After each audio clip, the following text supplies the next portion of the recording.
What a sports Friday. USA, Paraguay tonight. World Cup. Saturday, you have Game 5 NBA Finals. You have also the Stanley Cup Finals. Carolina 3-2. And we are 12 and a half weeks away. 12 and a half weeks away from the start of the NFL season. 42 days away from the start of training camp. And the Eagles will not have a practice all the way until they get to camp in late July. And then they're probably going to have only 2 weeks of two-a-days. And then they tee it up the first week of September. Second week kind of September. Appreciate you guys coming aboard on this Sports Friday. Hit the like button. Super chats go to the top. And we are going to start it off with a conversation about Patrick Mahomes and how this directly affects Jalen Hurts. So, we're going to ask you guys a question here. M. Reyes.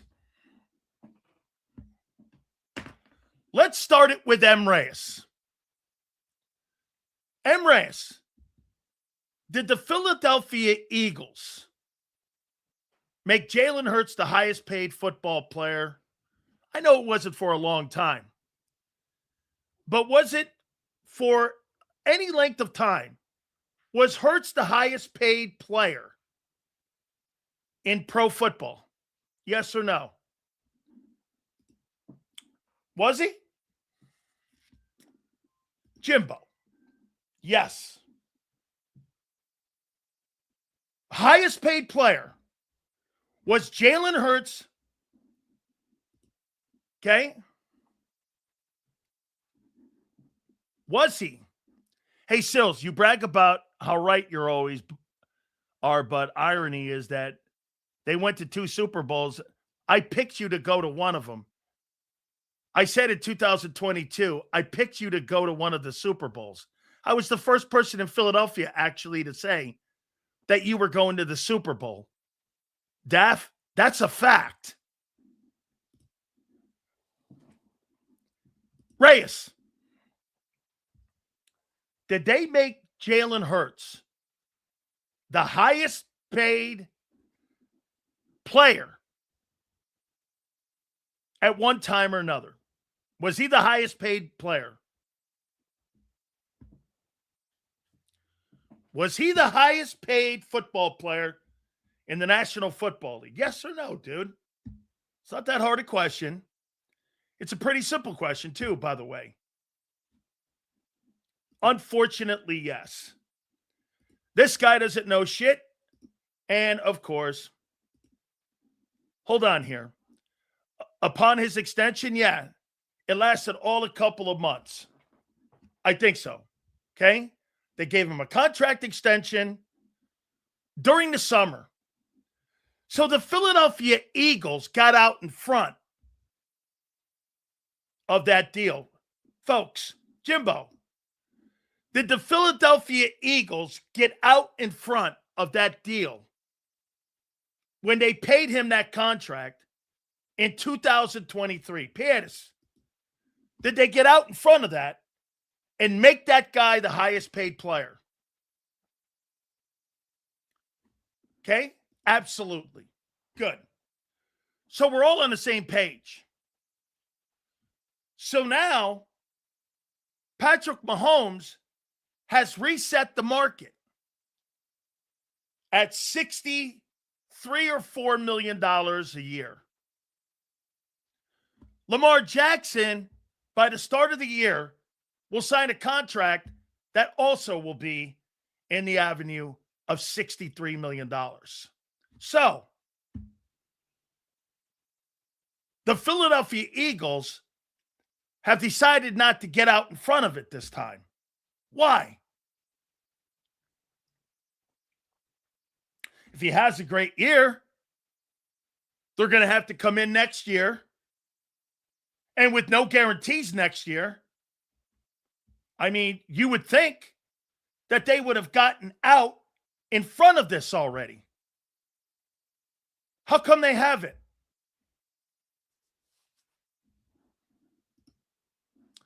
Sills, you're absolutely correct. I was just trolling you, but you're the best, my friend. I believe they got out in front of Hurts. Thank you. Daff, I'm not busting your stones. You're good people, man. So again, by the way, okay, listen to this. Hey, listen, I love the fact that we're gonna here. We'll give this guy a shot. Rage bait? No, guys. Kansas City set the market at $63 million. Lamar Jackson's going to sign a contract for around the same. Why haven't the Eagles got out in front like they did last time? Any reason? They have to pay Jalen Carter. Jalen Carter is more of a priority than the quarterback. Okay? Here, I'll take excuses because he hasn't proved that the things he struggles with. He's had a lot of time, so they want to wait and see. Okay? Salary cap debt is all fucked up. Got to pay too many people. Okay? Because they want to give Jalen a good... not this guy. Guy, you're a douchebag. Sills, one issue I got with the quarterback contracts is they think all the quarterbacks should be paid the same. I know. Well, they're not really. Hurts isn't worth that, and neither is Lamar. Lamar is worth it. Lamar's a Hall of Famer, dude. Any quarterback with 10 seconds in his pocket would look good. Imagine if Wentz had 10 seconds to throw the ball. It's because they don't believe Hurts can get it done. Correct. I see. The Eagles got in front of that. Now they're not. Why? And they have not one time. Let's see. Let's ask a question. How many times?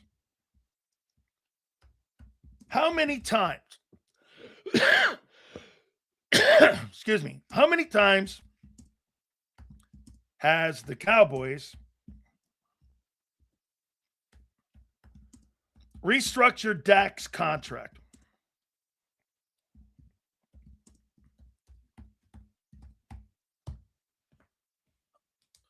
4.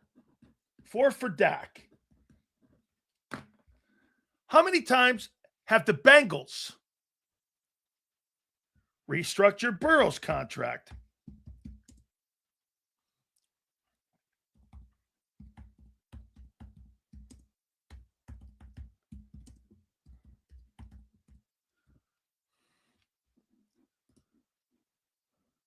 2 for Burrow.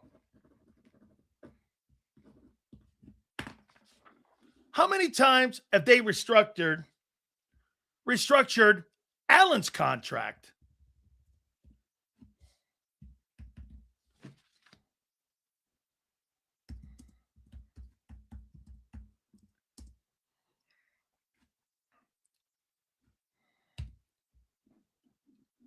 Two.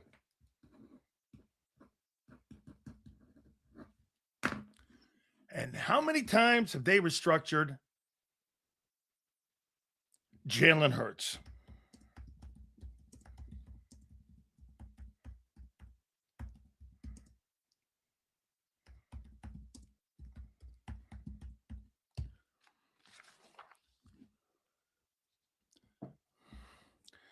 Eagles have not restructured or extended Hurts' contract because they are using this season to evaluate him with almost zero money. Dak Prescott has had his contract restructured 4 times. Burrow, 2. Allen, 2. Sills, the reason they aren't jumping out in front of it is because with an inexperienced OC, they had to bail and go with the run, which was working. Sills, the reason they aren't jumping out in front of this is because with an experienced OC, They had to bail and go with the run, which was working. Okay, because what they did with Kellen Moore. Okay, I'm just curious. All these other quarterbacks have restructured to guaranteed contracts. Hurts has done none of that. This is completely irrelevant to the conversation of restructuring. Has nothing to do with it. Nothing. Super Bowls, nothing. Wins, nothing. That has nothing to do with the conversation. When you get a restructured contract, it's all about your production and who you are as a player. See this right here? This is a fan's perspective, not a business perspective of how the company does business. This is completely irrelevant. Doesn't matter how many wins. Doesn't matter how many Super Bowls. It's completely irrelevant. Still, the system is changing and he might not fit. Okay? Patrick Mahomes wins and puts up 5,500 yards and 50 touchdowns. There's no debating that guy's skill. There's no debating whether he can read a defense. There's no debating whether he could throw across the middle. There's no debating on any of that guy's skill set. Nothing. Zero. Hurts has not had his contract restructured at all. Rest of these guys, 2 to 4 times. Dude, Super Bowls have nothing to do with structuring of contracts. Nothing. It's about individual talent. I don't know how many times you're going to be told that. You think Myles Garrett's paid on Super Bowl wins?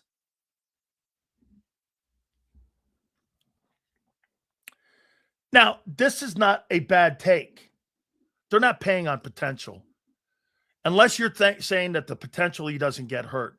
They're not paying on his potential as a player. Hurts has got to show he can play in a system. Mahomes doesn't have to prove any of that. Sills, great point. How he always gets in front of contracts. Hey, Jimbo, did he not get in front of the contract? Okay. Did he not get in front of Cam Jurgens' contract? Did he not?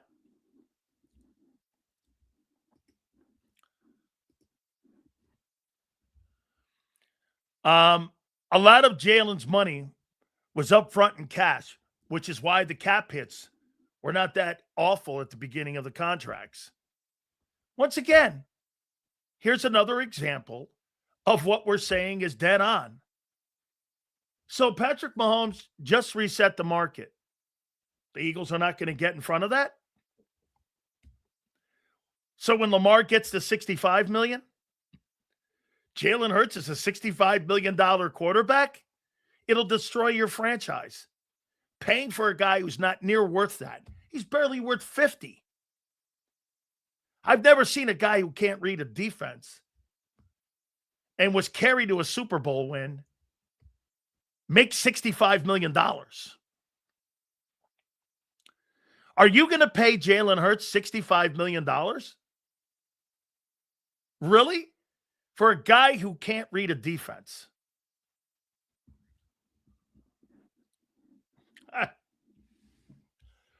They just reset the market. Think about that, okay? They reset it. By the way, with that play, Hurts is now knocked out of the top 10 quarterbacks. And you tell me if they pay people on Super Bowls. So Patrick Mahomes makes $64 million, obviously, Super Bowl winner. Dak, 60, no Super Bowl. Allen, 55, no Super Bowl. Burrow, 55, Super Bowl, no win. Trevor Lawrence, 55, no Super Bowl. Jordan Love, 55, no Super Bowl. Jared Goff, Super Bowl with the Rams, 53. Brock Purdy, Super Bowl, 53, no win. Justin Herbert, no Super Bowl, 52-5. And Lamar, who's going to get 60. He'll be in a $60 million a year guy. You fucking tell me. You're going to pay Jalen Hurts $66 million for a guy who could barely throw the football? You want to criticize his play, it's fair, but he restructured his contract so he would be a great team around him. That is so fucking stupid of a comment. No quarterback does that. An agent, listen, he was the highest paid guy in the league. They didn't give him a team-friendly deal. It wasn't like he took under market value at the time. He was the highest paid guy in the league. Hold on, Twiz. What deal did he give the Eagles? He was the highest paid guy. He was the highest. Yeah. And the only reason they did that was because they gave him more money up front. Dude, you're okay. So answer this question, Twiz. How he got out in front of it last time. Why is he not now?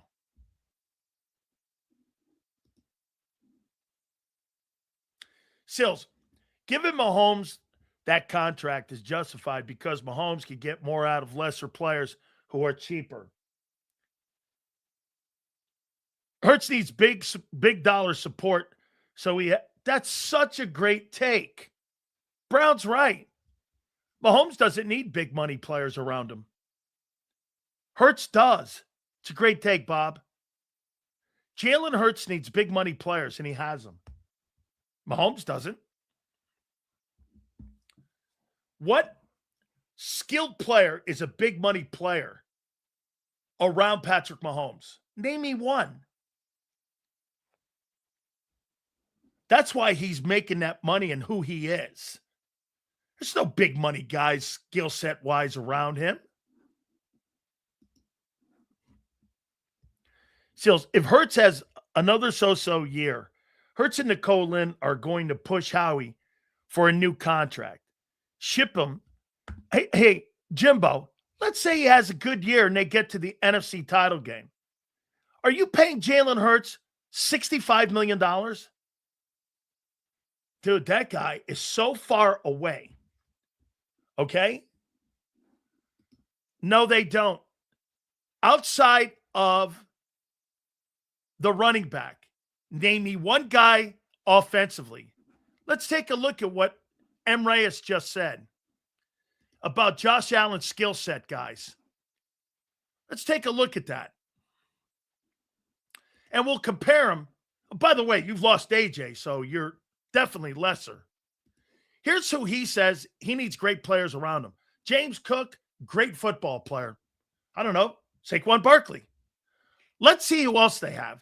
DJ Moore, Kahil Shakir, Joshua Palmer, and Dalton Kincaid. That's his skill set, guys. Those are great players? Give me a fucking break. You got to be kidding me. Sills, it depends on how we get there. If it's by the run and the O-line game, no, don't pay him. If it's his arm, helps us get there, you pay him. Okay? Okay? Depends on how they get to the championship. I think it's basically what you just said. Great conversation. By the way, they did not get out in front this time. Tells you all you need to know. Last time, they got out in front. Okay? They got out in front. Now they're not. Why? The defense won us the Super Bowl. Hurts was the quarterback, nothing more. The cast did. Hurts has never carried this team with his passing ability like the other star quarterbacks. Very true.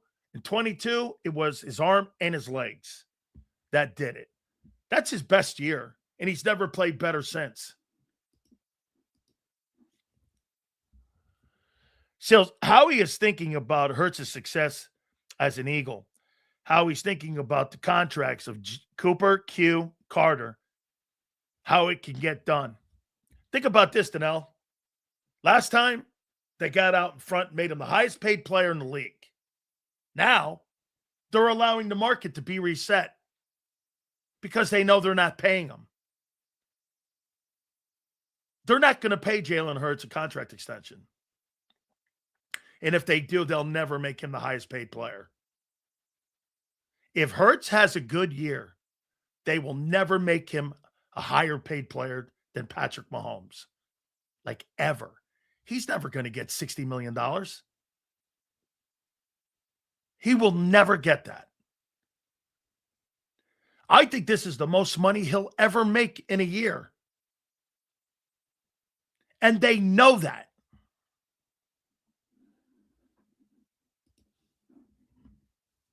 Or they would have got out in front of it.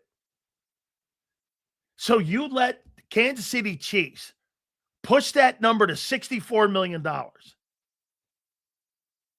Let me ask you guys this right now. Would you pay Jalen Hurts $65 million? How many people in here would pay him more than Mahomes?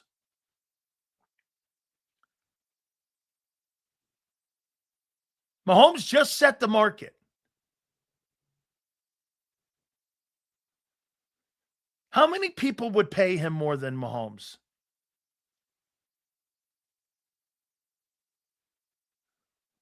Why wouldn't the Eagles have gotten out in front of this then? Why would they?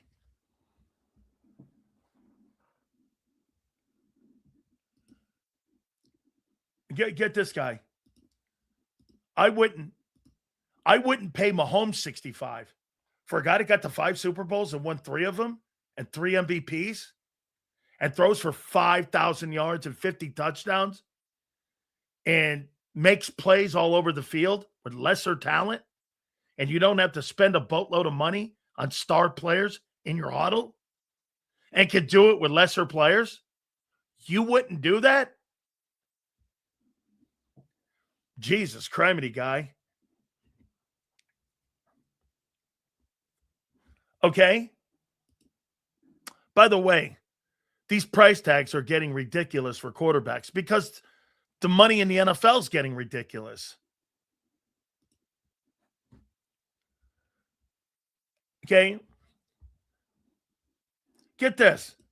That's actually a great point. And Mahomes coming off an injury and they gave him $64 million. With no guarantee he'll be the same. And they still gave him $64 million. With less talent around him than Hurts has ever had.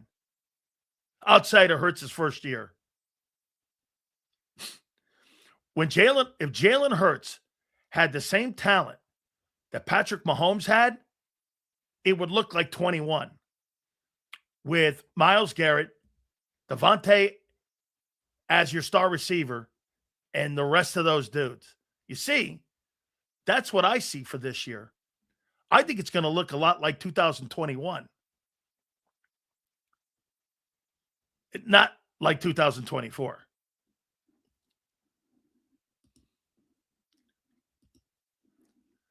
Big Seal says, Alex Highsmith going to join the Patriots.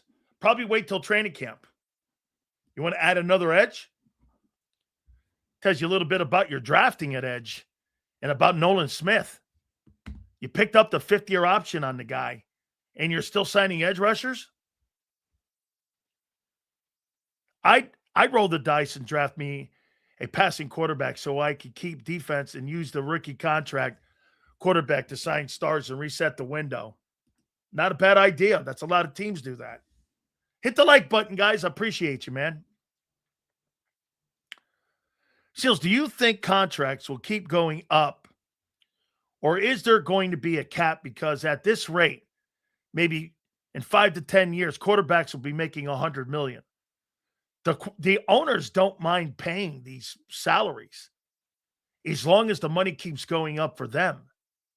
Why would they have a problem with it? You're missing the point. If the players are making $60 million a year, what do you think the owners are making? As long as the owners continue to get money and the TV and dude, the reason, hey, Khalid, the reason that these salaries are going up, finally, gambling is now being thrust into the economics of the NFL. The payoff of gambling is now being felt to the players. As long as these owners keep making the money, these salaries are going to continue to escalate. Shields, do you think yes. Sills, how might be sitting and waiting to find out what a 27-28 cap will be? 2028 first-round picks means cheaper talent, so more cash for contract extensions. Yes. Again, guys, Howie Roseman didn't want to get out in front with Jalen Hurts' contract. They could have signed him early in the process, and maybe it would have came in at $58 million. Maybe a tick below Dak. Now, the market's 64. If you're Nicole Lynn, aren't you knocking on the door of the Eagles asking for more money? Let me guess. No, because Jalen's a team guy. Even though he was the highest paid player in the league. That's funny when you guys say that. You know, Jalen doesn't want to restructure his contract and doesn't want more money because he wants the team to be good. Even though he was the highest paid player at one time, albeit maybe for 10 weeks. He was the highest paid player in the league. But he was giving the Eagles a hometown discount. Huh. That's interesting thinking. Guy was the highest paid player in the league. But he gave the Eagles a hometown deal. Without seeing how the cap money is actually hitting, this is kind of dumb. If Dak got a raise, but it lowered his cap number over certain years, but it's not real money. Prescott's 60 annual and his APY is a real thing. Sills, what is it with the Eagles' obsession with primarily mobile and running quarterbacks over 20 years? Donovan, Vic, Wentz, Hurts, arm talent, and mind, please. Jimbo, it's because what happens when you lose talent in the offensive line, you got a quarterback that can run out of trouble. And I do think you have to have some athleticism back there in that position that can get out of it. Like Matthew Stafford, what Joe Burrow's doing in Cincinnati is insane. This guy's never had a ranking of an O-line 26th or above. And for him to win the amount of games he does and throw for the amount of yards he does is insane. 26, 29, 31 rankings in his O-line ever since he's been the starting quarterback in Cincinnati is incredible. Think about this. What Burrow does in Cincinnati, the starting lineup for Joe Burrow is this in Cincinnati. You ready? Drew Kendall, Holland Pierce, Fred Johnson, Miles Hinton. That's what it would be compared to.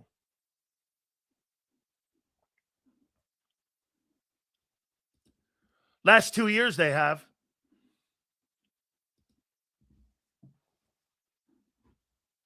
Yeah, well, get this. He has to throw the ball 50 times a game. Joe Burrow can't play defense. Joe Burrow doesn't want to throw the ball 50 times a game. But he has to because the organization won't spend money on defense. What was the Bengals' ranking in defense last year? Let's take a look at that. Jesus criminy. Some people just are not very smart on how football works. The Bengals were 31st in defense. That's Joe Burrow's fault? Man, Sills, You be glazing other quarterbacks too much, bro. Shit is disgusting because they're better. Glazing? Joe Burrow's a great player. Patrick Mahomes just got $64 million. None of those quarterbacks are as poor of a passer as Jalen Hurts. None of them. Compared to those guys, your quarterback's terrible throwing the ball. Terrible compared to Burrow and those guys as a skill. Terrible.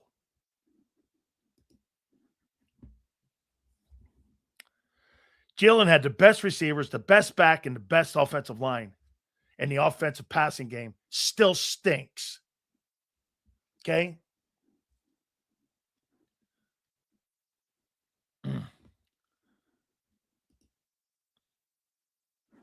The Philadelphia Eagles offensive line in 2023 was ranked first. Let's double check that.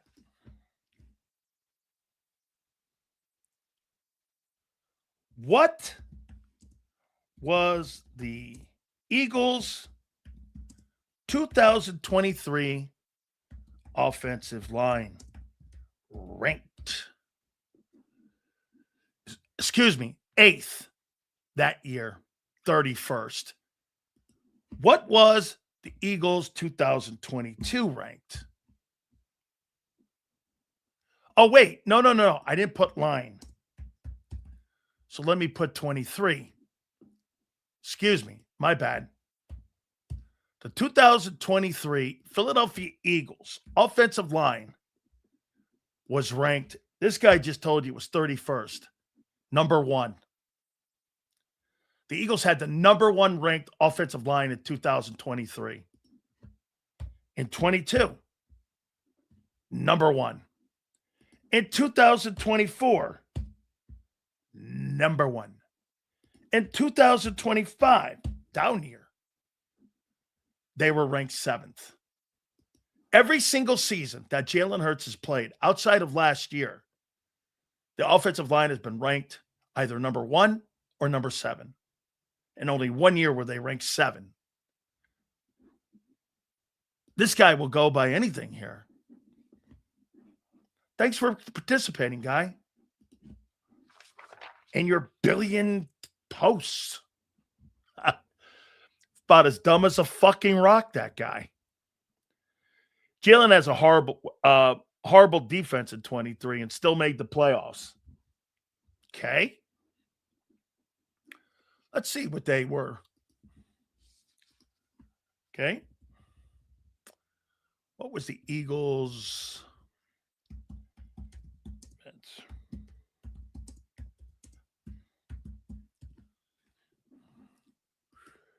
Let's see. Eagles regular season defense was ranked 26th in 2023, not 31st. So what can I say about Hurts? He did what he was supposed to do with a good cast, because had he not, it would have been unacceptable. How about this? All right. Once again, why have they not got in front this time of Jalen's contract?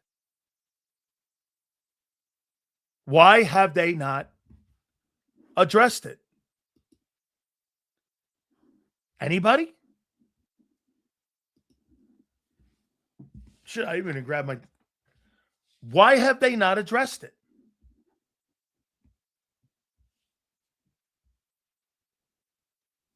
Why have they not addressed the contract?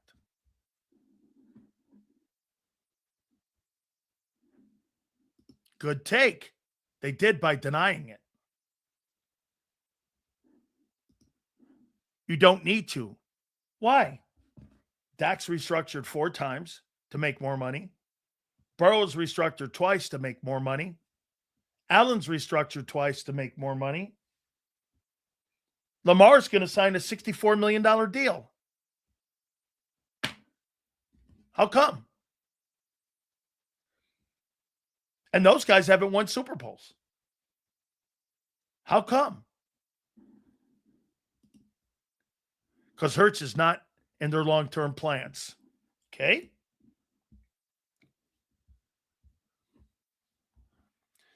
Because Hurts is not. Okay, wait. Let's go over here. Trey, CeeDee Lamb on the Cowboys, unlike your boy AJ, how that works out for you. Eagles are done.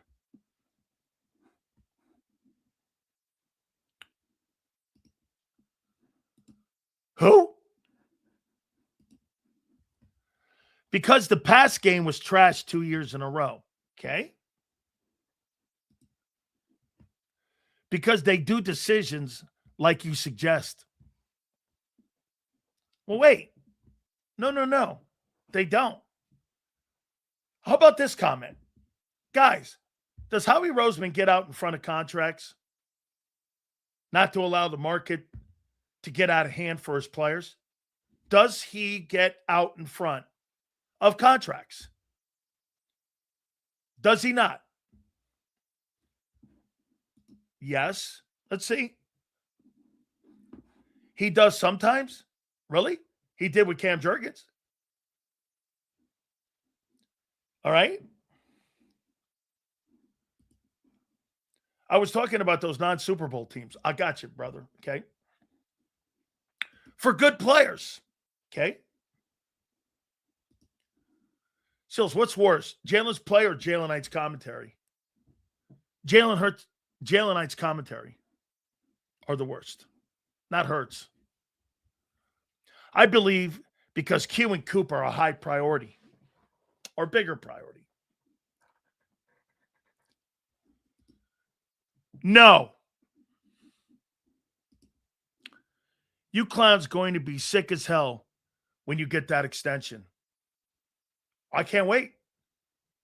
Like the Reed Blankenship one or the Jalen Carter one that you've been telling me so diligently over the last couple of years. You've been wrong every offseason. Sills, getting out in front now is committing to a there we go, Bob. Bob is the only one that is on pace and on page.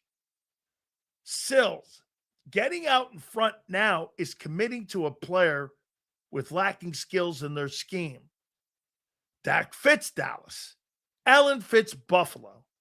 Lamar fits Baltimore. Hurts is being plugged in.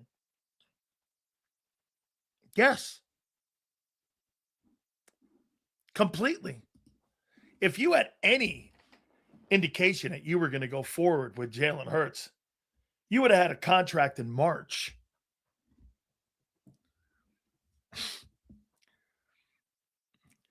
Dude, I'll tell you what, okay? There's no chance in hell before the start of the season Hurts' contract will even be approached, let alone talked about. The glaze is real with Jalen Hurts. Without one lucky Super Bowl who got carried, his ass would have been done a long time ago. His numbers are trash. Hey, Texas boy, with a guy with a resume like that, he'd be the highest paid. Hey, Texas boy, do you not agree? Any good quarterback who had a resume like that, and if he was Justin Herbert would be the highest paid quarterback in the NFL right now. Anybody with any kind of arm talent who has that resume would be the highest paid player in the league.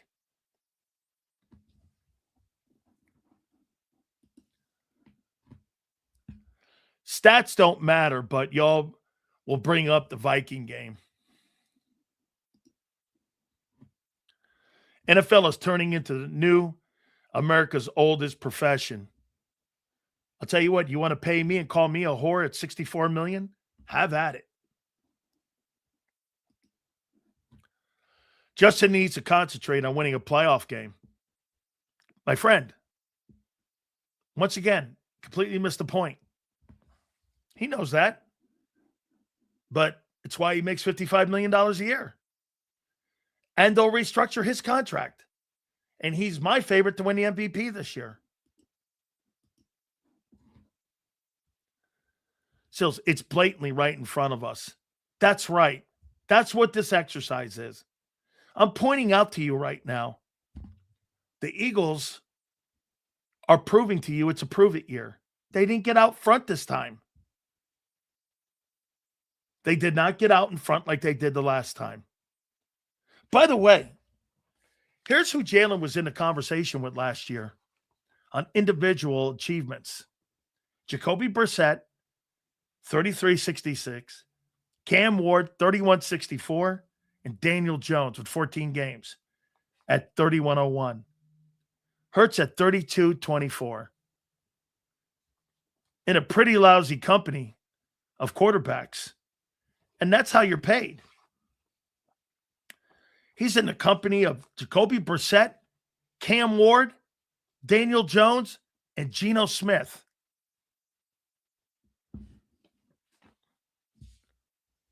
That's where he is.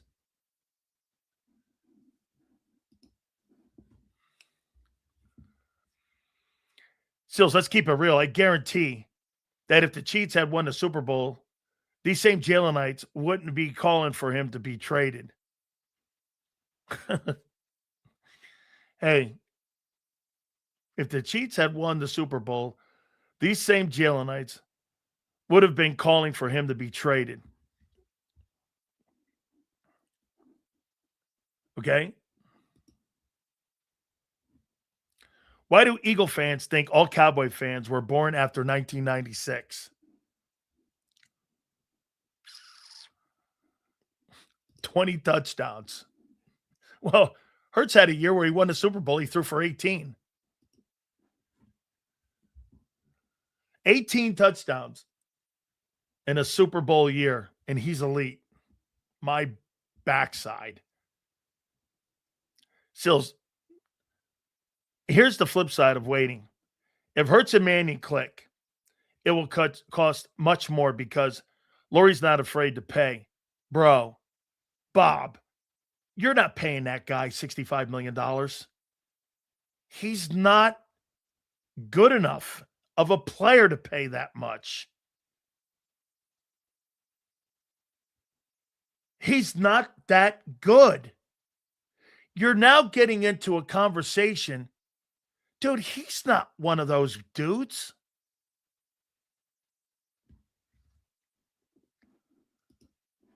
$65 fucking million.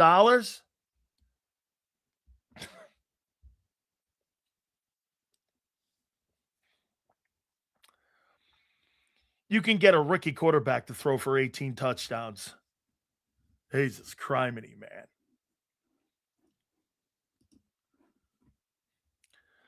Do you watch other sports, Sills? World Cup happening right now? I'll watch tonight, man. Paraguay.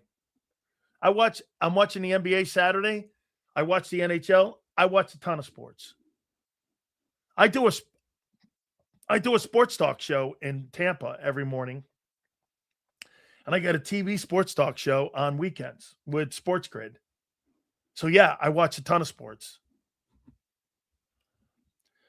Just keep winning, Jalen. I don't care if you're Joe Montana or not. That's fair. Sills, would you say that Hurts and Baker are near the same value? One problem I have with Baker, he's not smarter than Jalen. Hurts is a smarter player. Baker's a more gifted player in the pocket, but Hurts is a smarter player. In that conversation, I'd probably side with Jalen. I don't like the way Baker plays. And I'm not paying that guy $55 million. I said that this morning on the show in Tampa. I'm not paying him that. I don't like the way he runs himself in the walls. I would never pay for a guy like that kind of money. Sports coach needs to be fired immediately. He was terrible. Absolutely, okay? Let's see. Yeah. I think he's very mature in the pocket and how he handles himself. He's just not talented enough. Do you think Eli Manning will ever get to the Hall of Fame? I'm not sure. But eventually, yes, I think he'll get there. Okay? Baker Mayfield is not worth $55 million. And their agency thinks he's like 60. Well, I've said it. I'd move on from him. Not paying that much. He's not a $55 million guy at 31. Okay? So I'm not paying. No. Get this. Here. This is a fucking lie. I said to trade Jalen Hurts for Baker. That's such bullshit. I said if Baker Mayfield doesn't sign a contract in Tampa, that could be your replacement in Philly if they move off of Hurts in 26. Where did you get that from, you idiot?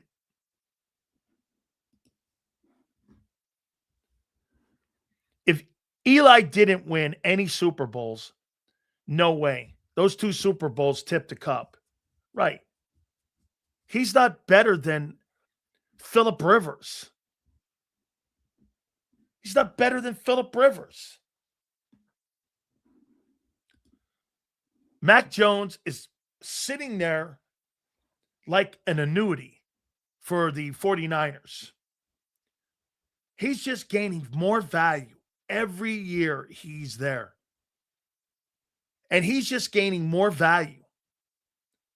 Okay? Sills, I got Jalen Hurts, the 4th quarterback in the NFC East as a passer. You agree? Dak, Jaden Daniels is better.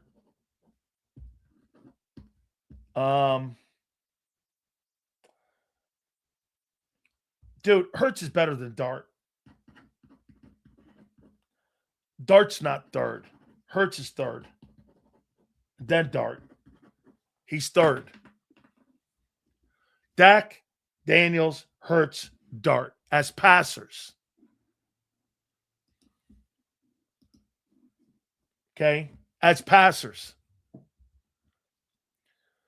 Agreed, Rivers was better. Better offense. Giants had good defenses, though. Yes.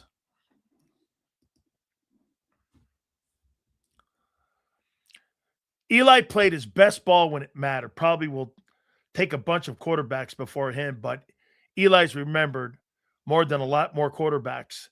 Well, he's remembered because his last name is Manning. But you're not off. Mac Jones passes for over 3K yards once. So he'll sure help the pass game you hate. He's a better passer than Jalen Hurts. Dude, it's not that hard. Jacoby Brissett's a better passer. That doesn't mean he's a better quarterback player all around. He's a better passer.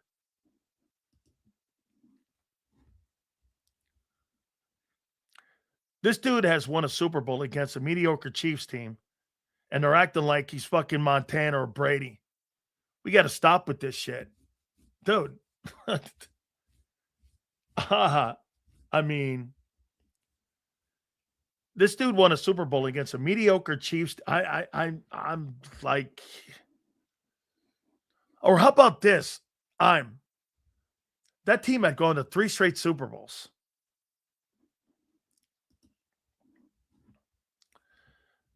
It happens how he can go be the quarterback he was supposed to be in the first place. Why he went to get the offense. Sills, in order for this to work for the Eagles, Barkley has to turn into Christian McCaffrey. That will also benefit. Yes, I agree. Chiefs that went to 3 straight Super Bowls, y'all really mediocre? 3 straight Super Bowls in 4 and 5 years? I think they went to like that many Super Bowls, if I'm not mistaken.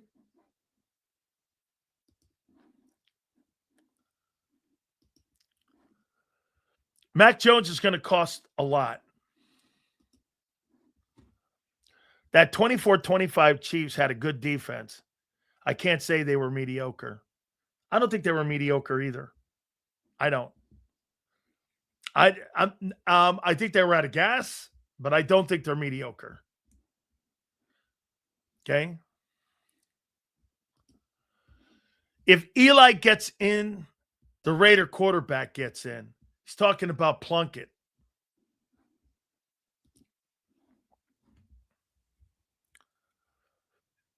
I think Hurts should be ranked second. If Daniels outplays him this year, then I'd give him the 2 spot. I see your point. I think Hurts should be ranked second. If Daniels outplays him, then you give him the 2nd spot. I don't have a problem with that.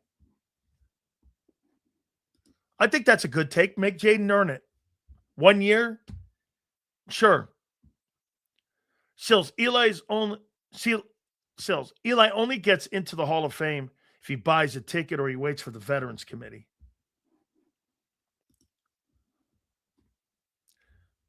Sills trading and signing Mac Jones for like 35 to 40 million for 3 years would leave a lot of cap left for Howie to play with. Amen. Pay a guy like Hurts $60 million. And then, wait a minute. So you pay a guy $60 million. And the reason you're doing it is because you're losing Lane and AJ. Okay? Well, you're not a better football team. Dude, next year Lane's gone. You're going to pay a quarterback $60 million with no Lane and AJ in the next 2 years. Good luck. Good luck. I agree. I do. 14-10 in 2 years. I'll take it. Guy's got to stand up, dude. He's got to stay healthy. You're the face of that football team. I think he's a fabulous talent. You don't know Lane will be gone. Now, come on. I'm telling you, I think Lane's last season is this year.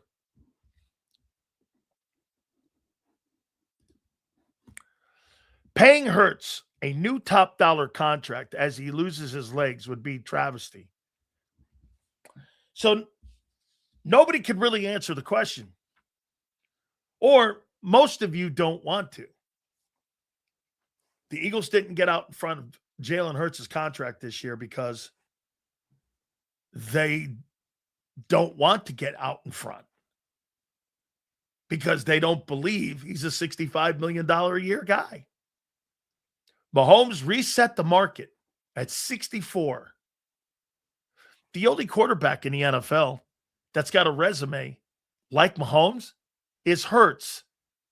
And the Eagles don't want to pay it. Kansas City did. Why?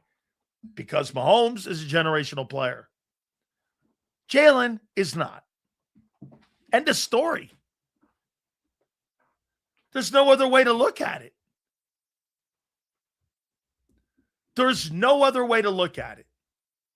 So wait, you reward a guy who's coming off of an injury. You don't know if he's going to be the same guy, and you just reset the market. And Hurts is 40-18 over the last 2 years. Has won 2 NFC titles. And you're allowing these guys to reset the market and make the... Okay, so if Lamar gets 65, you're going to pay Hurts 66?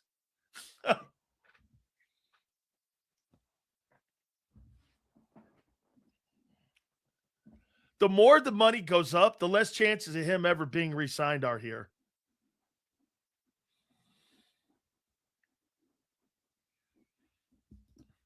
The more the money goes up, the less the chance of him coming back. I disagree that Patty is generational.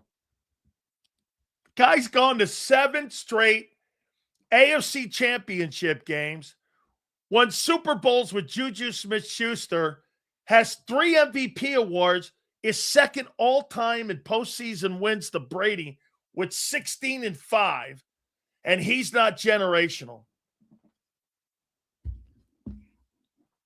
Let me guess. Hurts is.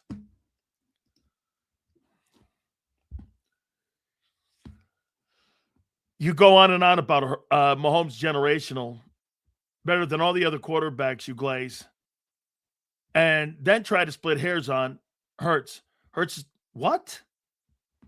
You're right. Pay him 65. I hope you do.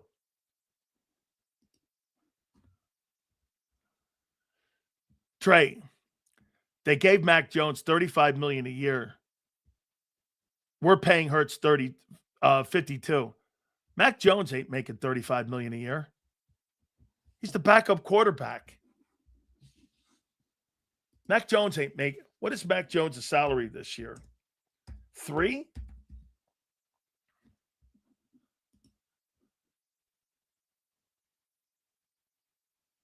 Mac Jones is under a 2-year contract worth up to $8.41 million. Yeah, he's making like $3 million.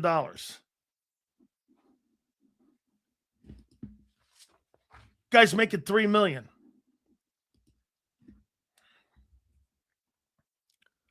Oh, okay.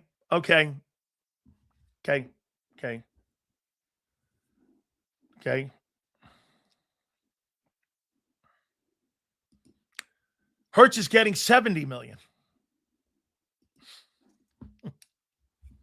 Okay.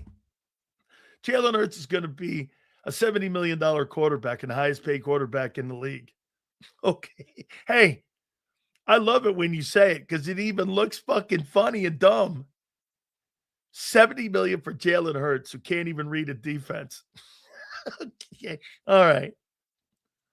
This is some really cool exercise. It really is. We're going to change topics here in 4 minutes.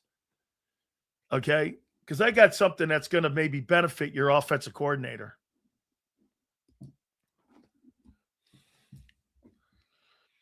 Seals, when I called the 24 Chiefs mediocre, it was mainly due to the lack of consistency on the offense compared to the past years. True?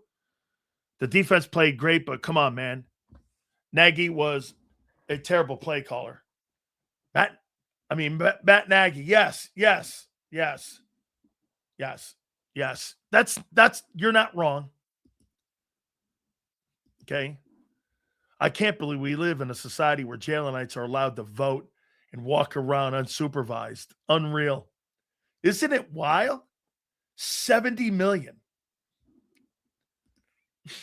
And Hurts cult is real. $70 million for Jalen Hurts. Going to pay him more than Lamar. When his contract is up, you're going to give Jalen Hurts $66 million. When he has the same arm as Jacoby Brissett.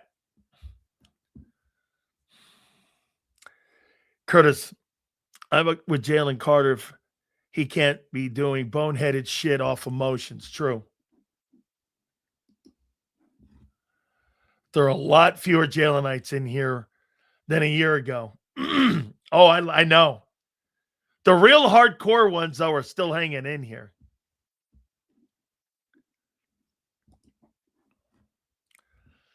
Get this. And I'll explain this to him once again. Big Sale's worried about other men's money and salary than Super Bowls. Once again, you backtrack. Also, Daniels is injury prone. Backtrack? I've never backtracked from the fact players aren't paid on Super Bowls. Ever. And by the way, what this idiot doesn't get, how you pay players is how the organizations think of players. I don't give a fuck what you make or how little you make or how much you make. If you pay somebody top end dollar, that shows you the organization cares. If they don't address your contract, that means they're in a wait and see. I don't give a shit what the guy makes, dude. I have no care. But you can always tell how an organization's acting. Follow the money. How would you know that? You wouldn't.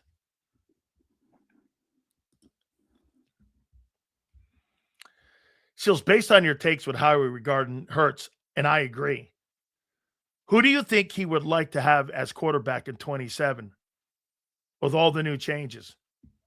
A guy like Justin Herbert, a guy like Brock Purdy, Sam Darnold, Joe Burrow. Pick one. Shit, maybe even Trevor Lawrence.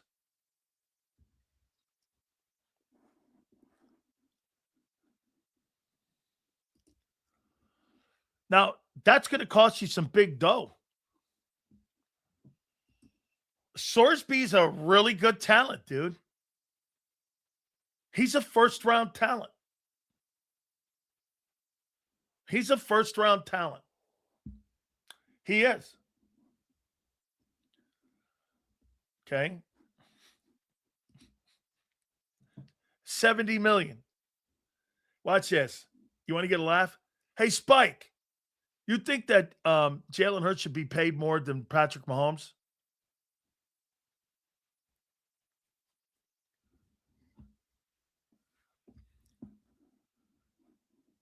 Do you? You think he should be paid more than Mahomes? Can't wait to see Spike. Burrow would fold in the NFC with the worst O-line in football. Okay. Interesting take.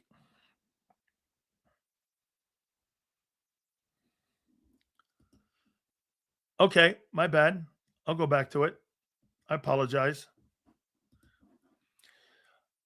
I just don't agree that players drafted after 2015 can go compete with the 80s, 90s, or 2K players.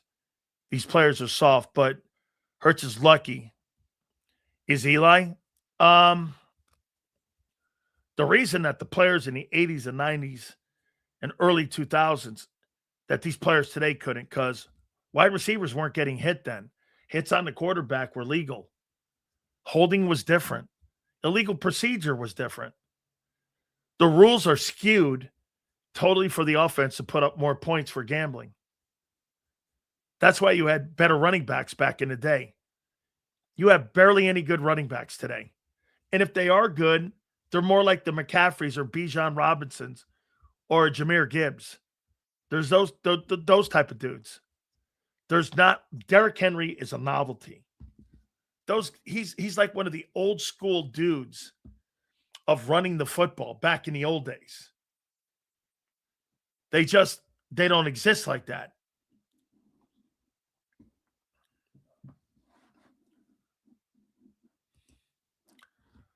I'd love to take what Jalen is making and give it to Mekhi and Josh Sweat. That would have been way better use of Laurie's money. Still, Hurts isn't elite, but I remember relying on Garcia, Cobb, Bradford. I'm going to enjoy a Hurts winning ride till the wheels fall off. Spectacular take. Spectacular take. Spectacular. Okay? All right. So, how many people are concerned about Sean Mannion being a first-time play caller?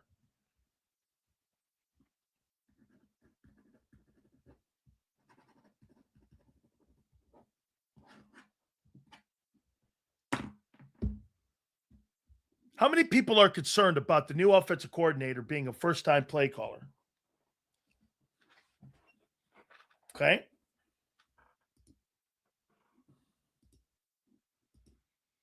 Okay.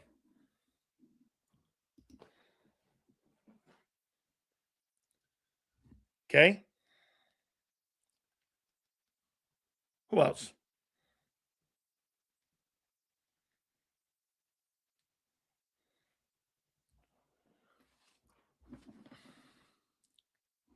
It can't get much worse. Let's see here. How many people are concerned? Reyes, I'll even take you. Anybody. I'll believe it when I see it. All right.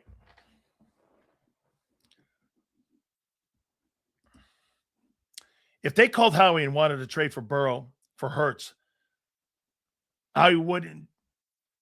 Yes, quick. He couldn't act quick enough. Correct. Okay. Channing Manuel this season. All right. I'm going to tell you something here. So Sean Mannion has not looked good in the spring so far. That's to be expected. Look at who he's coordinating against.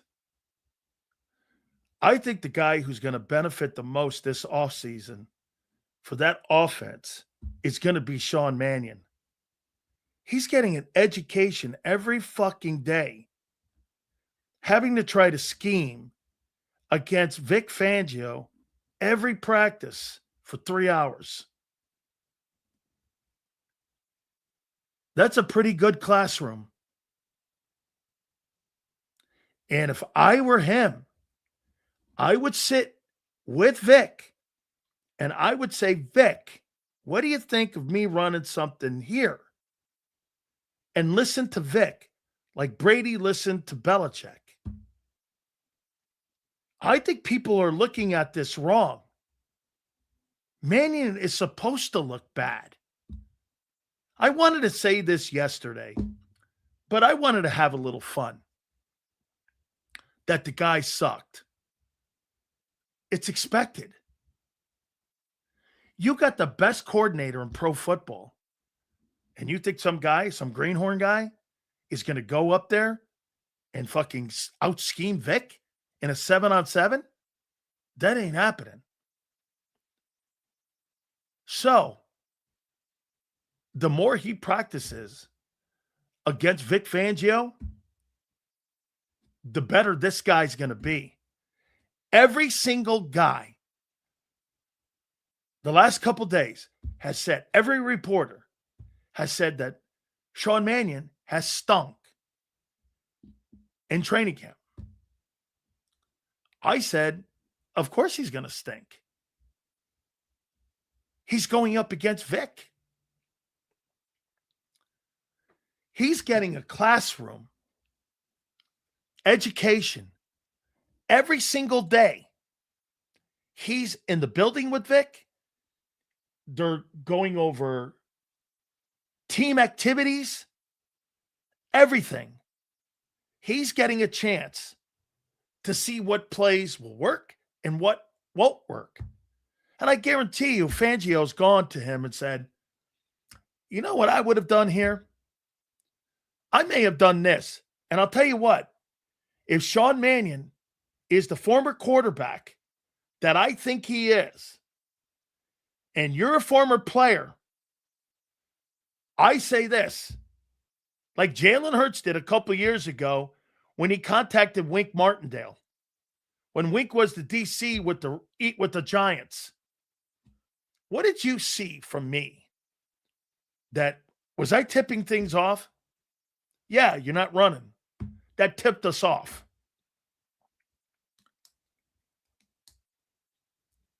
I think without a doubt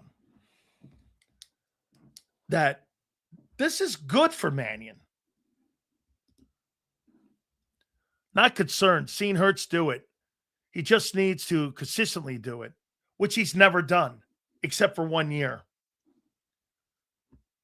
Okay? I'm not talking about that.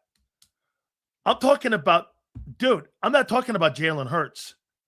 Overthrows versus the defense, that's the shitty quarterback's skill set. I'm not talking about the skill of the player. I'm talking about the situational play call.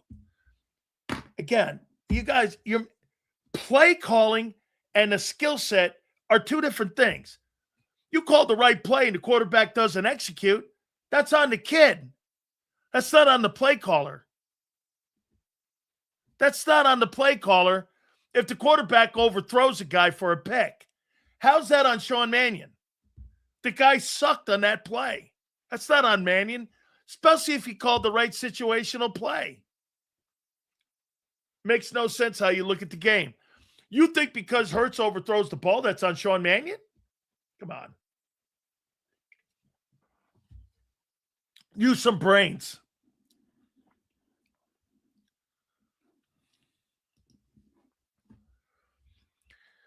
Hurts has consistently not done it with a few exceptions.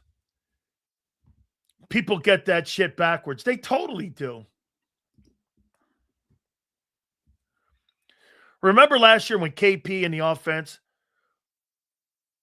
would get the play in so late with 5 seconds left and call inside the zone? Absolutely. When you're getting the play in late and you're indecisive on situational play calling, that's what killed. Okay? That's what killed the offense last year. Sills, some of these guys never played organized ball. A play design scheme can be a great call. And one person runs the wrong route or Hurts holds the ball and has no timing on the pass, destroys the entire offense. Senor's dead on. Here's the point, Senor. On defense, 10 guys can get blocked. One guy make a great play. One guy on offense, he screws up, the whole play's dead. Playing on offense is 10 times harder than playing on defense. One guy could get a tip pass. Everyone's blocked. Guy catches it. Turnover. 10 guys could get blocked. Slip, scoop. Guy gets in the backfield, makes a play, tackles the quarterback for a loss. Everybody was blocked on film. One guy makes the play. One guy misses the play in the offense. Horrible snap. Play's dead. Guy misses a block picking up a blitzer. Play's dead.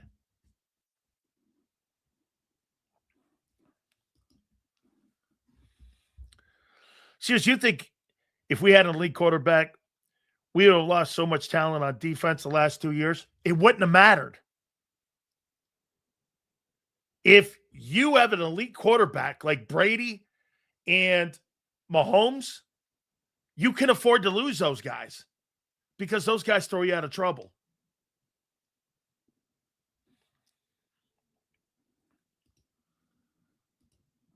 So did Vic dominate or did Jalen miss passes?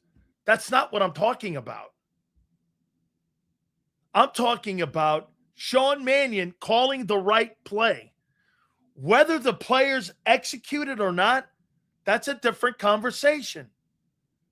Did Sean Mannion on 2nd and 8 call the right play?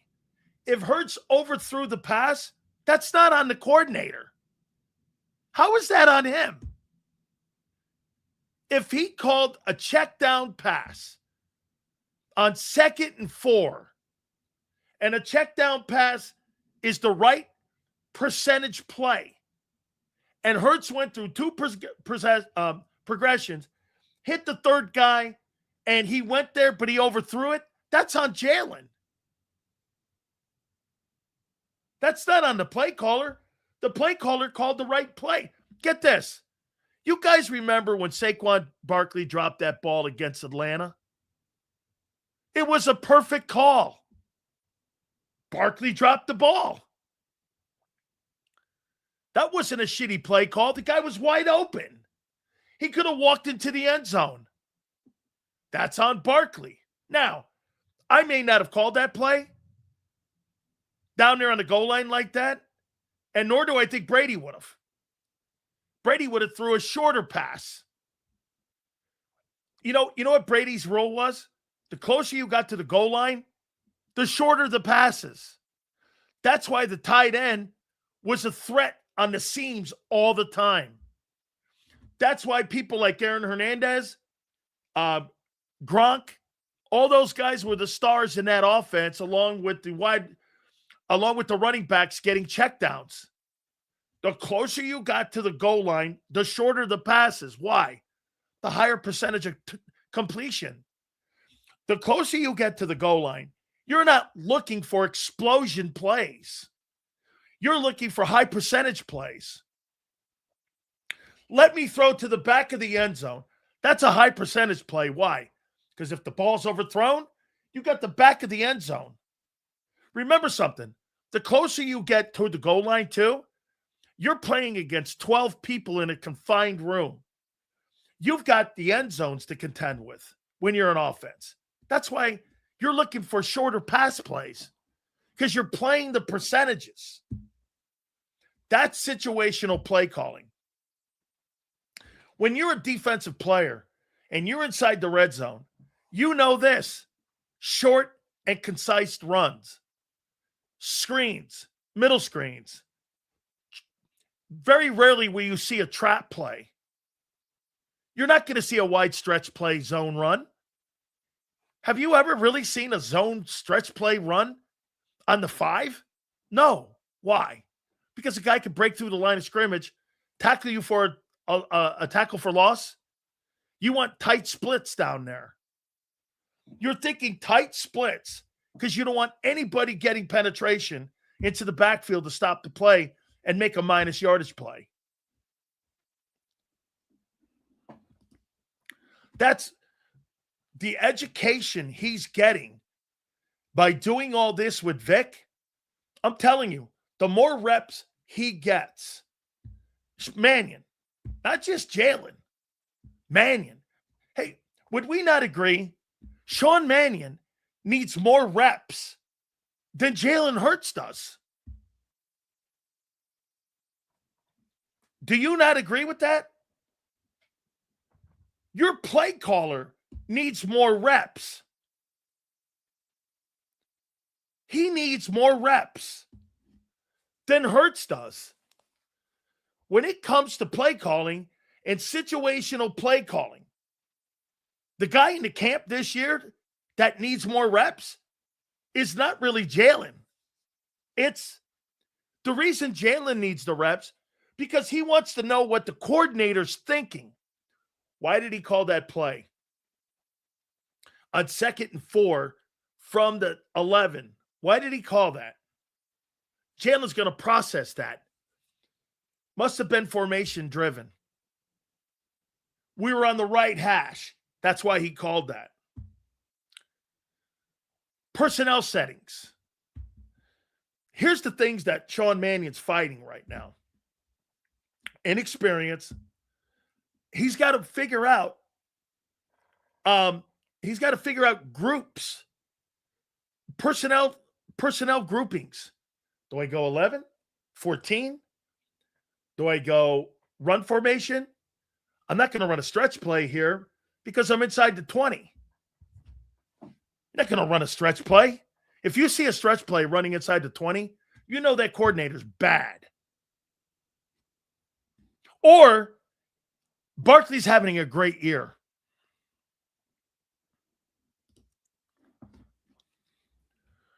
We're not even going to get a second rounder for a guy we blew $50 million. You didn't blow $50 million on, guy. Come on, underdog. You got 2 NFC championship games, and you got a Super Bowl win. Jalen Hurts, his era has been successful. It's been successful, dude. It's just not going to have a high window or a high ceiling.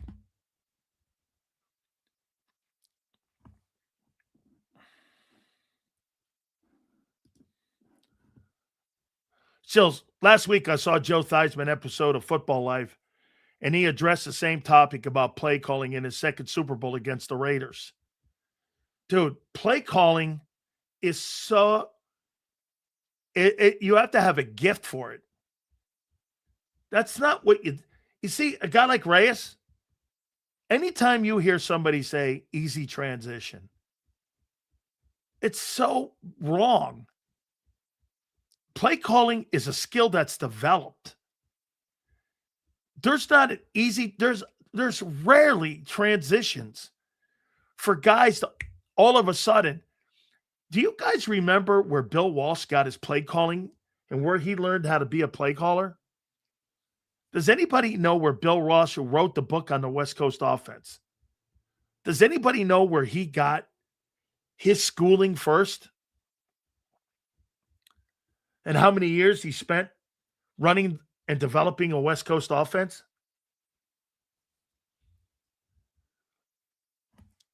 That's right. With Paul Brown in Cincinnati. Paul Brown and him were the guys in Cincinnati. Hey, Bob, how many years was he in Cincinnati as the OC? What was it, 5 or 6? 5 or 6 years. He developed that and learned before he got to before he even got to San Francisco. He had developed all of that when he was in Cincinnati with Paul Brown.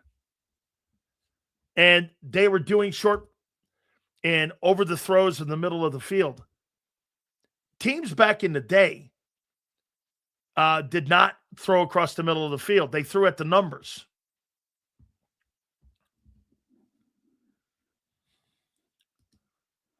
Yeah, and Cincinnati didn't want to move over to the West Coast scheme. And that's why he didn't get the head coaching job. And Paul Brown passed him over, which was stupid.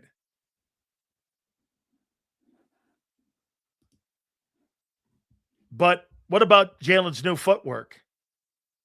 You think you learned that in 4 practices? Good luck, kid.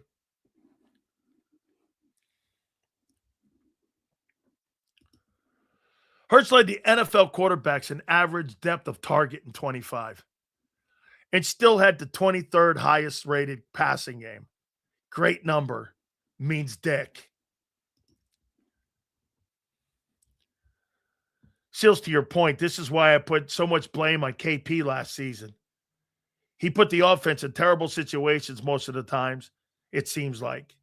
Yeah. Hey, my friend, SS, I never worried about Kevin Patullo Monday through Saturday. It was on Sundays you had to worry about him.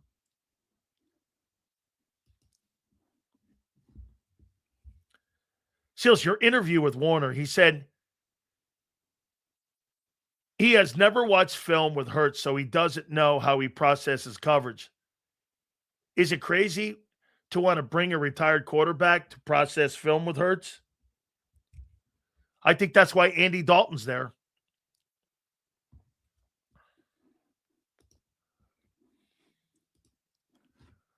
Seals, I'm Howie calling your phone. You have no quarterback. What are you willing to give me for Air Marshal? Hey, dude. I think Mannion's going to get a good schooling with Vic and get him a little bit more prepared for the upcoming season than you think. Now, situational play calling will be Sean Mannion's. Watch him on Sunday. Here's the keys, guy. Here are the keys. Watch third down. Watch the plays he calls on third down. Watch the yardage on third down. If you are third and less than 4 or 5, you're in pretty good shape. If you're in anything over third and 5, like third and 6, third and 7, you're going to have a horrible year. Watch how many of those series and count them this coming season. If you're third and long, I wonder if there's a stat for that. Who led the NFL? What offense led the NFL in third and longs? What offense in the NFL in 2025 led the league in third down and long?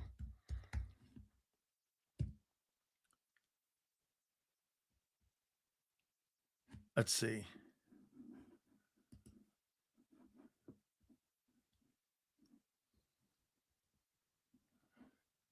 See, the Packers.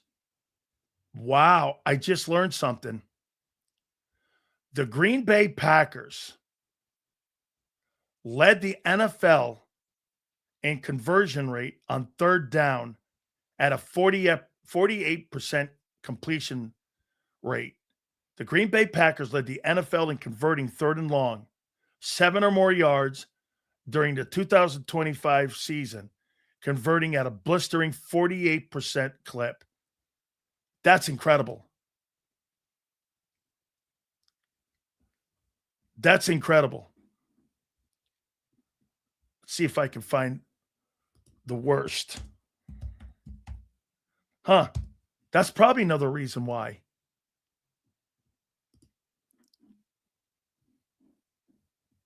Wow.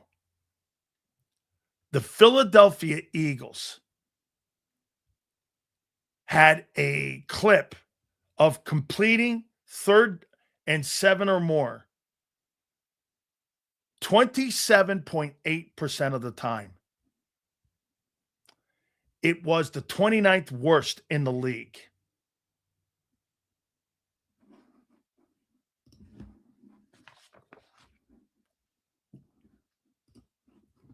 Man. I trust the hire because of the process they went through. They landed on him. It had to be for a good reason. Yeah, because he was the last guy available. I see complete offensive gridlock this season. Jalen has never been the guy they're allegedly asking him to be. Wow. Man, Kevin Petula was absolutely horrible on 3rd and 7. The whole unit, players too. Hurts doesn't get off with that. Man, is that a bad number? I mean,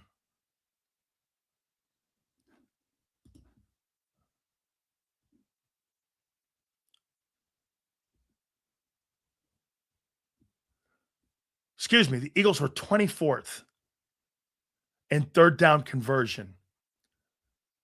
The Niners and the Packers. Niners were 49.8% on 3rd and 7 or more. Packers were second at 48.8. Chargers, Bills, Bengals, Patriots, Bears, Colts, Buccaneers, Broncos, Cowboys. The Vikings were the worst.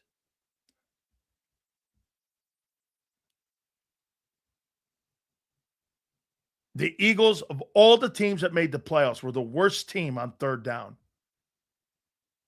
They were at 24 in the NFL last year in third down conversion rate. Oof. No wonder you had a shitload of 3 and outs. Damn. That is going to be Sean Mannion's number one job, is to fix that. You're 3rd and 7. You're down there at the bottom of the league. And that's right, Paul. And the Vikings had no quarterback. The Vikings had no quarterback last year. And they were at 31-8. And the Eagles were at 37-1. And they had Jalen Hurts.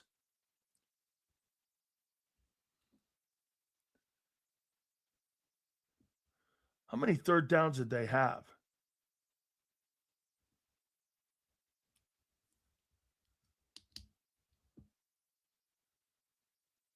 And they ran 1,010 plays. And they were 24th in the league. Man. That's a big fix without AJ. Huge. Okay. By the way, I'm going to, the 90-man roster set. Okay. I wanted to wait until Big C. By the way, Mike North, our friends, will join us. Philly Godfather will join us at 5:30. We'll talk to him then too as well. But no doubt. So I want to go back, and I'm going to start it out here with Zander here in a second before I bring him up. Dude, what was the year that Jalen Hurts signed his contract? What was the year?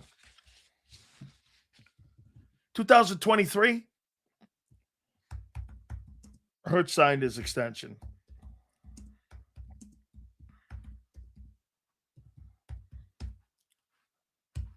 He signed it when?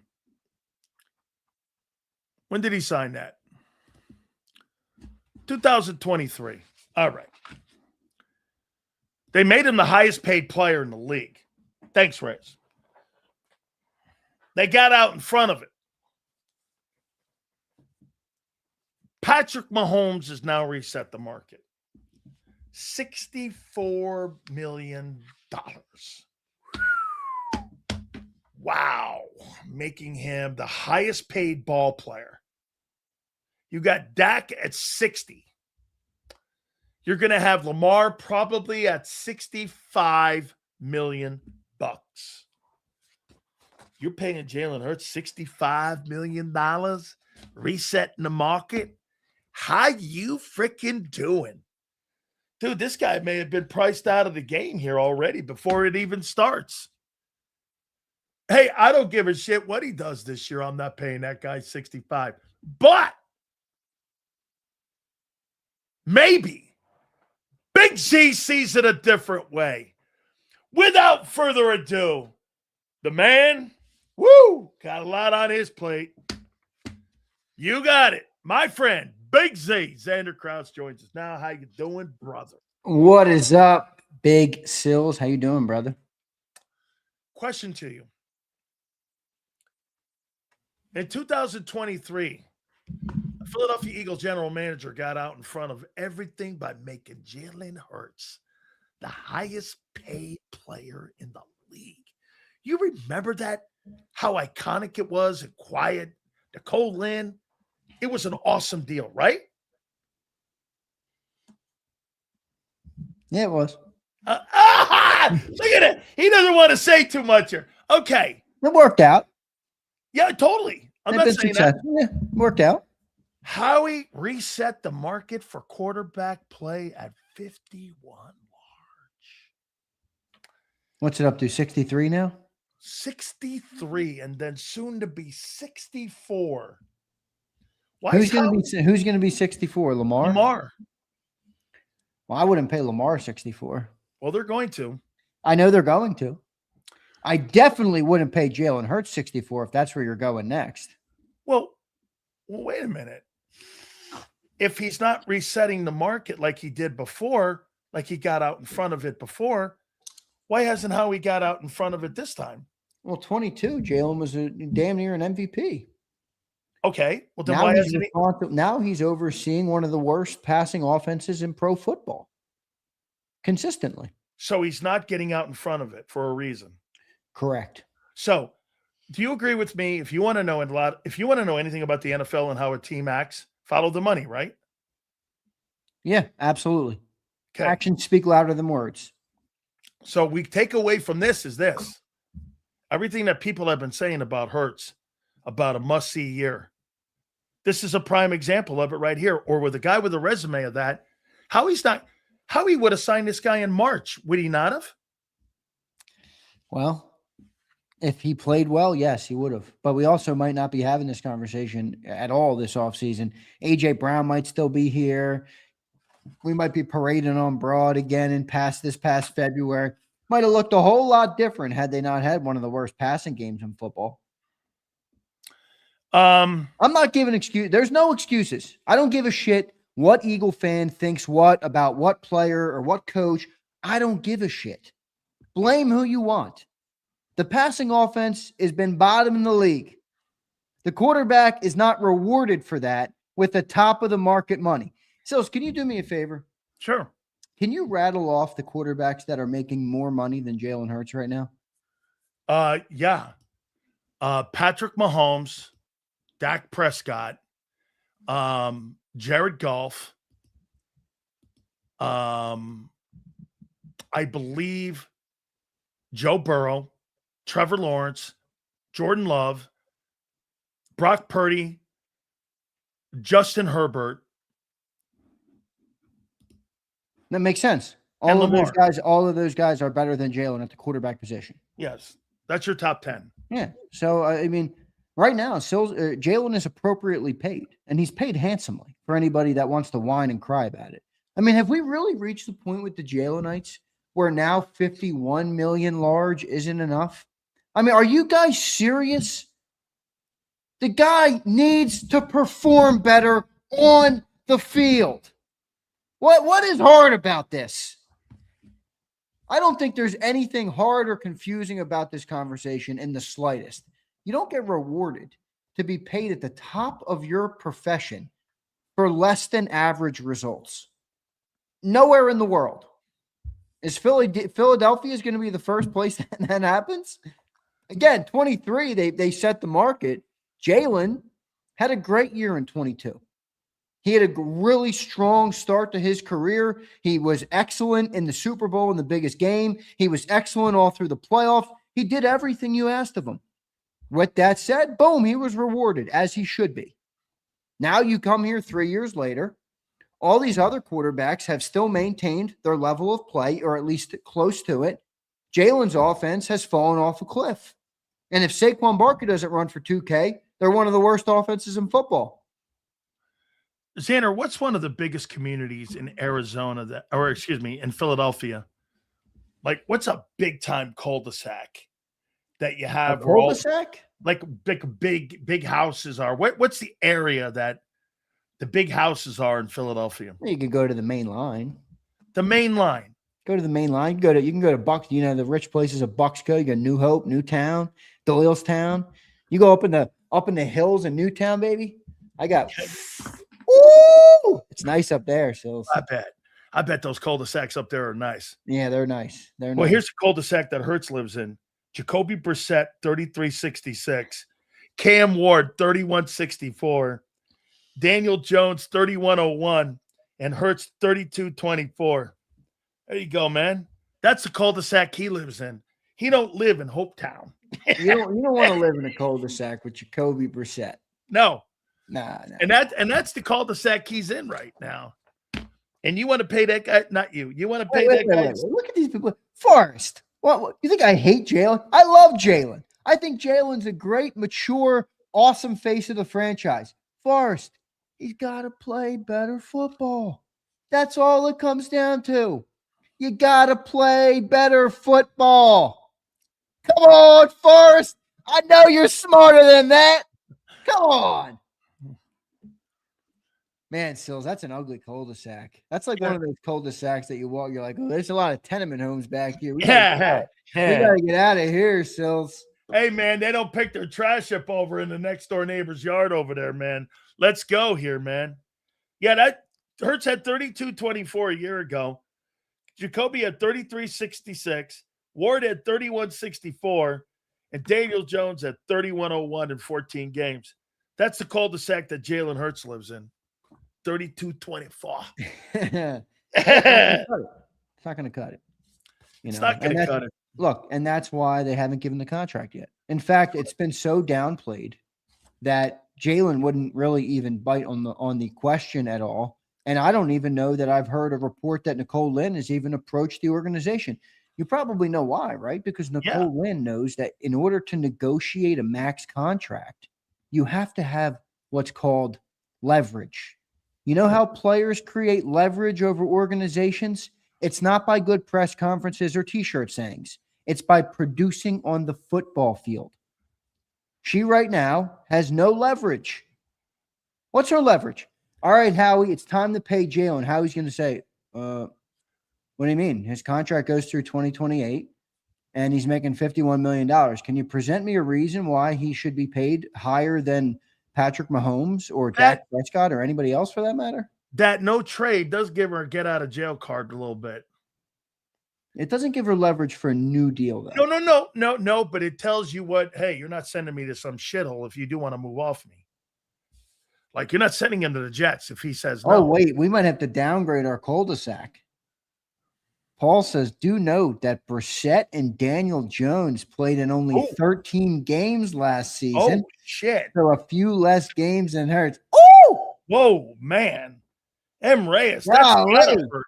Are you telling me we got downgraded to the next county over now? Oh, my God. You're now in, like, Oh, Patterson, no. New Jersey. No, we're not even there, dude. We're like, I don't know where we went from Newtown to Langhorne or something, dude. I don't know. That's not a good. Are you even in King of Prussia? No. That's different side. That's different. I'm in Buckshot. Wow. I got to look at my cul-de-sacs in Philly a little better. I actually was told by a realtor, I actually know where Jalen lives. I'm not going to say where, but a lot of people put out these fake things. He like lives in like a 200,000. No, he bought a banging house. Banging house. I would Yeah, as he should. But yeah, he bought a banger. I heard the guy that hasn't bought a huge house is Devontae. I think that might be. I don't know. That might be you think that's full of shit too? Because if I had money like these guys, dude, I'm living in a home. I know the main real estate. There's this family, and they're developers, and they're also agents, and they manage the area right where Jalen moved in.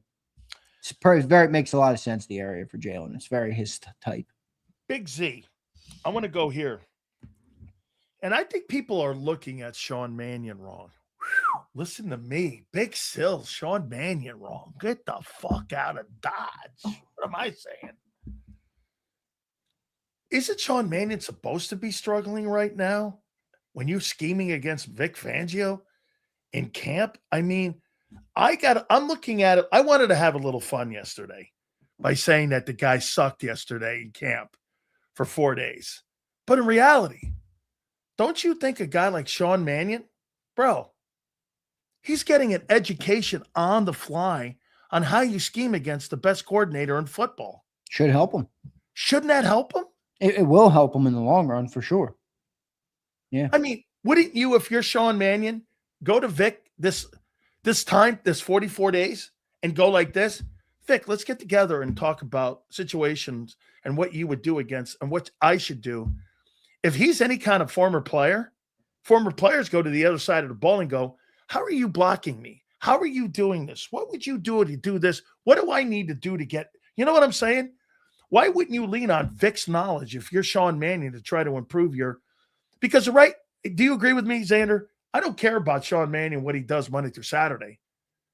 I'm concerned about this guy on Sundays, right? Yeah, but yeah, I mean, I don't think it's. I appreciate the perspective. I don't think we can give the offense a bunch of hall passes though, because they're doing this, going up against Vic Fangio and the defense. I mean, the Eagles have good players in their defense, but I mean, we're talking about 7-on-7 Sills. These are not defensive drills, dude. These are offensive drills. I mean, I heard the Browns coach, who, take it for what you will, he doesn't have quarterbacks he doesn't even have a guy making any money at quarterback outside of Deshaun Watson, who doesn't even play. And he's saying how embarrassing it is that they're throwing interceptions in 7-on-7s. That's how built for offense 7-on-7 football is. I mean, if we can't move the foot, I got news for everybody. If they can't move the football in 7-on-7s, they're not going to move the football well in 11-on-11s on Sundays. They're not. I don't see it. I'll be happy to be proven wrong, but boy, is that it's like that Sileoification is in the air. Hey. I got another one here. Am I Sileo-ized? Did someone flip me a Sileo gummy or something? An edible? I got one here for you now too. Folks, I want you to buckle up. Get your seatbelt on, Z. You're going to need your Super Sport seatbelt. You know the Super Sport seatbelt? Yeah. You put it over there, right? I'm going to read you something here. The talent speaks for itself. He can make any throw. But I think what's most impressive to me is that he knows what he's doing. To be that young and to understand defense and to understand every little check, the hots, the blitz, all those things, so young and so fast, it's extremely impressive. And so I really admire that. I mean, I unbelievably admire that. he knows what he's talking about. He demands everybody else to know that as well. And he's a true leader, unlike any I've ever seen. He's a true leader of men, and it's crazy to see at a young age. He's a true leader of men. That's A.J. Brown talking about Drake May. Yeah, I actually have a different perspective on that. I don't think that's all about Jalen. I mean, I'm sure someone like you do, but I don't think that. Look, I mean, people have to understand. Individuals are not. AJ Brown is not just going to say what Eagle. Like he's in a new place with a new quarterback, with a new team, with a new fan base, trying to ingratiate himself into their team after they went to the Super Bowl. So it's not uncommon for him to go there and give some respect to the quarterback. I mean, maybe it's a little bit about Jalen, but I think either way he would do that. Is my point. Let me see here. I was looking to see if Myles Garrett was talking about Chris Shula, the way, he had with Jim Schwartz in Cleveland. Funny, I don't see Myles Garrett glazing Chris Shula in any way. Or I don't see. All right. Well, AJ, I mean, look, AJ's a little bit of an emotional figure. So, yeah, maybe he was doing a little bit of trolling. Hey, how do you not think he was trolling when he walked in? I hate to say it to you, but Jalen, in the spat of press conference battles between those two, Jalen mogged AJ. He did. I'm not in the position to challenge someone's perspective. I mean, that was a great comment. Even the Jalen haters have to admit that was a good comment. All right. So I don't think AJ got the win there, but it is what it is. If you're going to glaze him for Drake May love, I mean, Drake May's got some stuff to prove too. Guy looked like a stiff in the playoffs. Okay. Say what you want about Hurts. I never saw Hurts look like that in a Super Bowl. Well, you must have forgot the Ram game. Yeah, that's true. I tried to conveniently leave that one out there, but I give it to you. His NFC Championship game in the 2 Super Bowls, the one he lost, that was of all the games Jalen Hurts has ever played, the best game he ever played in is the one he lost. Yeah, and he also made a big mistake in that game, which I never kill him for. No, but it's fair to say that impacted the game. It did. 100%. That game is over. If they don't fumble that game is over. Game's over. Remember that they were up by, what were they up by at that point? 10? 10. And they were driving. And then it became a 3-point game. Yeah, that game would have been over. Zander, are we entering a new era of Eagle football now? Not yet. You still have Jalen, you still have Nick, you still have Vic, you still have Devontae, you still have Sig. No, it's not a new era yet. I think they are positioning their roster to be more adept to change if it's coming. They have a different style of players to some extent. What type of change? The one that we're talking about. Or do you think they're looking to be more versatile this year? I think that's part of it. I don't think that the Eagles are trying to get Jalen out. I don't. I don't. That doesn't make sense to me. I've never heard of such a thing. I mean, the only credence to that conversation is if they did have the idea of moving on from him. Well, the only way to do that would be you have to convince some of the fan base as well, maybe more of the fan base. Don't you think the reason that they're changing, and this is their mentality, this is where we believe Hurts should be. Meaning this part of his career, where he is in his career, like when Brady became the quarterback later in his career, with all the experience he's had, with all the coordinators he's had, we believe Jalen should be right here. And we believe this is the player he should be. And isn't that the way to play? That's not setting him up for failure. That's just saying, with all the shit you've gone through, all the wins you've gone through, your resume, how you are in the field. The only people who don't expect Jalen to be an elite player are the Jalenites. It's the weirdest thing I've ever seen. They tell me how elite he is all the time, and then they have no expectation for him to perform at an elite level. It does. I don't know of another quarterback that's not held to a high standard. If you're paid like an elite player, you're going to be expected to produce like an elite player. I don't give a shit what your name is. The only fan base in the world that calls their quarterback elite without ever expecting elite production or play is Philadelphia. I've never seen anything. I don't understand what happened to Philly. I mean, Donovan McNabb used to actually be elite at times, and he still took more shit than Jalen Hurts takes. Yeah. I don't know. I mean, if you're going to tell me someone's elite, that's good, but being elite comes with a set of expectations, you know? So I don't understand why that expectation doesn't exist in Philly. Like even a guy like Reyes, you know, Reyes loves Jalen. I'm cool with that. Jalen's been super successful as the Eagles quarterback, but the offense wasn't good enough last year. So what is your answer to that? Is it have nothing to do with the player that you tell me every day is the most elite guy in the world? You know, they hold there's a comment about Justin Herbert. They hold it all to Josh Allen, right? They're all expected to be elite, correct? Mm-hmm. All right, well, where's that expectation for Jalen Hurts? It's very inconsistent. Doesn't make sense.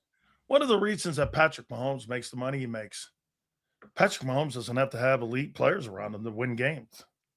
I think Patrick Mahomes is the only quarterback that's truly worth $63 million right now. Yeah. You know, I think there's other players that are talented. I think probably Josh. Yeah. But even that, you can make an argument he's more of a 55, 56 guy. Well, here, I mean, Mahomes doesn't have anybody in that offense right now where you think anything. I mean, you got 37-year-old Kelsey, dude. Who else you have in that offense? That's it. Like, look at this guy, Binks.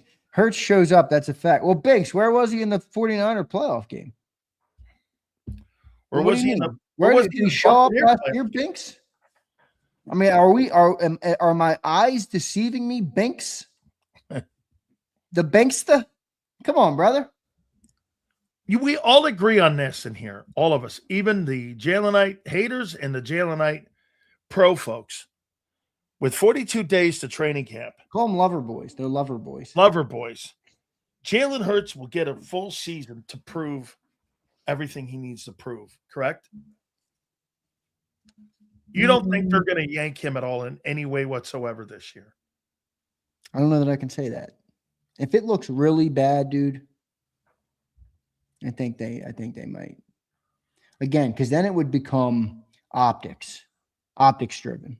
Where if they determine whether it's after 4 weeks or 7 weeks or 8 weeks or 10 weeks, if they determine in the season that Jalen is not running this offense up to par, to the level that they wanted at for him to earn a new contract, then it becomes about how do we create the off-ramp without alienating our fan base. You know what I mean? They did it with Carson Wentz. Remember? Yeah, I know. That's why I'm asking this. When Carson Wentz was about to get traded, the lead up to that, there was a lot more articles about the Super Bowl year. There was articles about his leadership. There was articles about his Christianity in the locker room being a problem. All those, you know, and then when he left, there was the easy thing to latch on to. Yeah, Carson, yeah, whatever, you know, it fizzled out. So if they don't create that, I don't know. That's where I think there is some credence to them caring about the optics of what it looks like, you know? Let me ask this. What week did the Eagles bench Carson Wentz? I know what it was. It was week 13, right? Or 12. Jalen played four games that year. Week 13 of the second half. Yep, second half. Against Green Bay. And go check out what Jalen did. I think his first or second start with Doug Peterson against the Arizona Cardinals.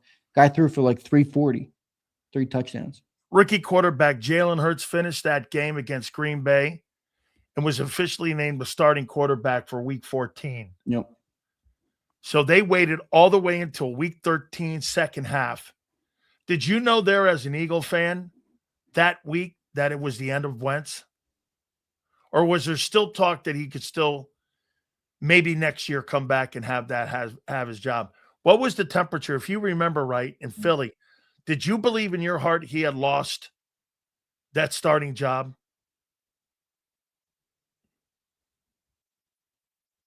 Who had lost that starting job? That Wentz had lost that starting job. Once he Um, got benched, did you believe that he had lost that starting job forever? well, it depends. I mean, there is some conflicting reports on that. I mean, when Nick Sirianni was hired, I was told by John publicly on the show that, and other reporters have reported this as well, even guys like Adam Kaplan, who's been on your program, that they hired Nick for Wentz to be the quarterback. Even in Nick's opening press conference, as goofy as it was, the expectation was that he was hired to bring Carson Wentz back. And once it was made clear to Howie that Carson wasn't going to play in Philadelphia and he was done here, that's when Howie made the trade. So I don't know. I mean, it's kind of a tough one to look back on, but feels like he was done. It did. It felt like they were ready. And there's even a clip of Doug out there, I said, who, when we drafted Hurts, we knew that one day he would be a starter. Huh. So I don't know. I mean, it's kind of tough there's a lot of conflicting reports about that, but Wentz was done in Philly. He didn't want to be here anymore. That's The what it reason came I'm down to. asking the question is because I'm asking how the organization will behave with Jalen and if they would behave the same way they behaved with Wentz. Once Jalen's benched, he's finished. Or do you think he could get an opportunity to come back and win his job? I mean, do you think they'll handle him the same way they handled Wentz? They'll move him? No, I think it'll be a different move. I don't think Jalen will handle it like Wentz did.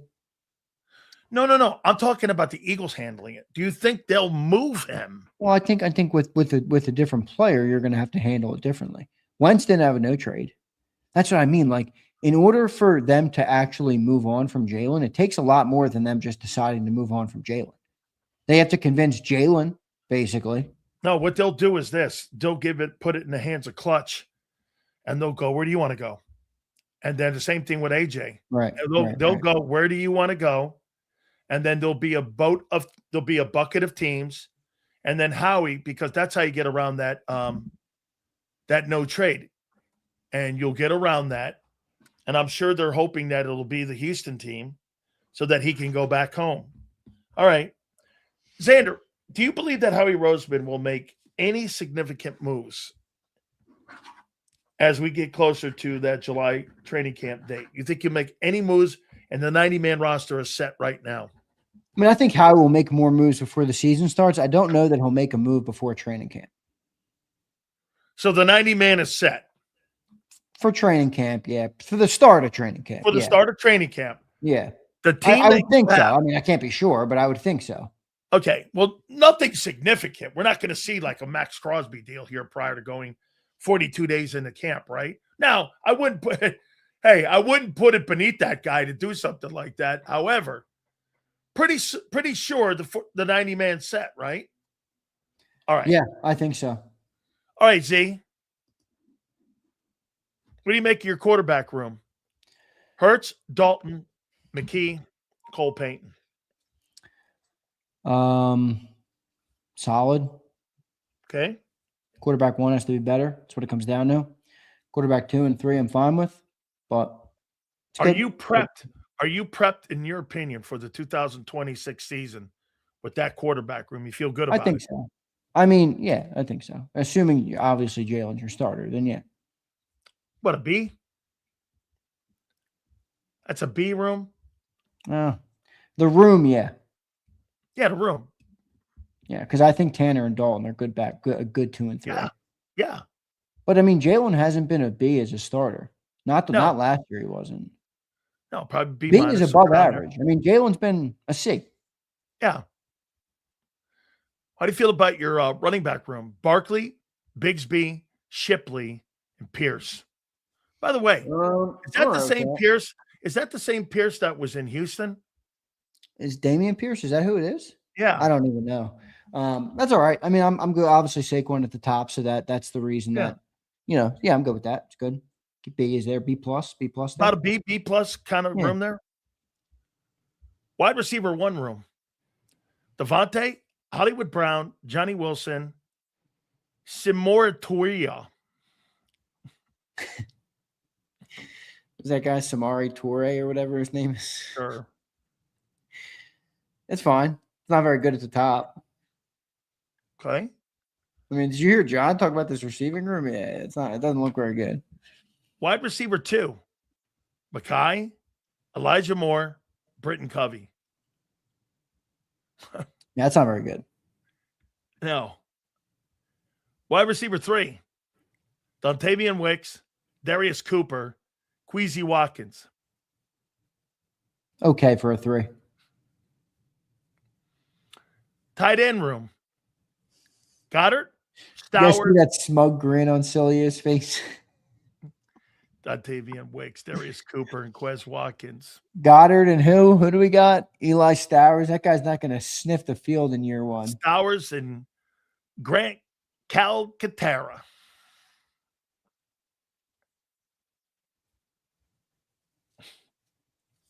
That's all right. I mean, it's not good. Boy, right. Look at these names now. Look at with no AJ in that receiving room, Devontae, Hollywood Brown, and Johnny Wilson. Love Devontae. Mackay Lemon, Elijah Moore, Britton Covey. Dude, you're putting me in some compromising positions here. Hold on here. Then the third room is Dontavian, Darius Cooper, and Queasy Watkins. That's like asking me to pick the fattest chick at the prom to dance with. Sileo knows that Sileo is weaponizing my honesty. That's the truth. Oh my God. Oh my God. This kid's starting to really get it all. You're weaponizing my honesty. All right. I got something I want to show you when you're done this. All right. Ready? Left tackle, Mulata, Markel Bell, Miles Hinton. I'm good with that. That's good. I think so. Yeah. Obviously, Mulata at the top. I mean, left guard, Dickerson, Mike Jordan, Micah Morse. I'm good there too. Are you? Yeah, when you're talking about the guard 3, like it's some sort of impact on our team. I'm like, just asking you about your room here. That's all I'm asking you get about. Your head out of your keister. That's fine. Landon's got to play good. Let's go. Center, Cam Jurgens, Drew Kendall, Jaden Roberts. That's good. Okay. I mean, Cam has to play better, but we'll see. Here's your right guard. He was an all-pro or Pro Bowler last year. Was he? Tyler Steen, Holland Pierce. What do you make of that? Fine. Tyler Steen was okay last year. I'm concerned about this position. Lane Johnson, Fred Johnson, and Cameron Williams. I'm not concerned about Lane being the player he is. I'm concerned about what Lane you getting this year. Freddie? You're concerned about Freddie? No. I'm concerned about old Lanester. Lanester. How do you feel about the depth of your team on offense, and how do you feel about the unit going into camp? It's good. You can't read off a bunch of third stringers and try and like convince you. Silly's got this expectation. I'm asking you about the room. Yeah, but fucking be real, Sills. You're not gonna have a great third guard and a great third tackle. It's like, dude, you got Lane Johnson and Fred Johnson. That's a solid 2 tackles to have going into the year. I'm just reading off the room. Like when I read off your wide receiver room, Mackay Lemon, Elijah Moore, Britton Covey. Please get to the defense. All right. What are you going to show me before I get to the defense? All right. You want me to show you it now? Yeah. I saw this and I thought it was pretty close to accurate. I won't say it's fully accurate, but you let me know what you think. Let me pull it up full screen. This was a quarterback tier list I saw, and I thought it was pretty close. So you got Mahomesian, Pat Mahomes, Lamar, and Josh. Elite of the elite, Joe Burrow and Justin Herbert. Aging vets, Stafford and Dak. Certified hoopers, Drake May and Jordan Love. Borderline top 10, Lawrence, Caleb, CJ, I don't agree with, Jaden, Darnold, and Goff. And then you have game managers, which I think is an appropriate place for Hurts at this stage. Baker, Bo, Jalen, I think Brock is better. Daniel and Aaron. And then you have high variance, and then you got what are the rest of these dudes. So this is calling him a game manager? Yeah. Okay. Well, don't you agree? I mean, you don't agree with that? I've always agreed with that. Game manager is code for caboose. Well, that's what he's been. I mean, that's where I disagree with Jalen Hurts. It's like I don't have a problem with you liking Jalen, but if you're going to tell me over and over again, okay, that Jalen is an elite quarterback, but you never once hold him to a standard that's placed upon elite players, then what are we doing? Yeah. What are we doing? No. He hasn't been an elite quarterback. It is what it is. I agree. Take it up with me or take it up with Jalen or take it up with Nick. Take it up whoever you want to take it up with. Or Twitter. I don't really care. Take it up with Nicole Lynn when she's negotiating that contract. We'll find out. Oh, here we go. What standard are elite quarterback? How about more than a 2,900 yards? How about more than that, original? How about not being the 26th ranked offense in football when you have the most expensive offense in the history of the sport? How's that 4 for 4? Hey, 4 for 4. Hurts has a better shot at leading the NFL in rushing touchdowns than he does passing touchdowns. The standard is greatness. That's a fact. Tell me he's elite. He's play elite. Let's see here. So, Big Z, let's get to your favorite side of the ball. There we go. Defense. Carter, Byron Young. What do you make of that room? All right. Okay. If Carter plays like we hope Carter will play, I throw the word hope in there because that's what it is. I like Young as the backup there. Young is good backup. I think it's a good room. Yep. Davis and Zion Wilson.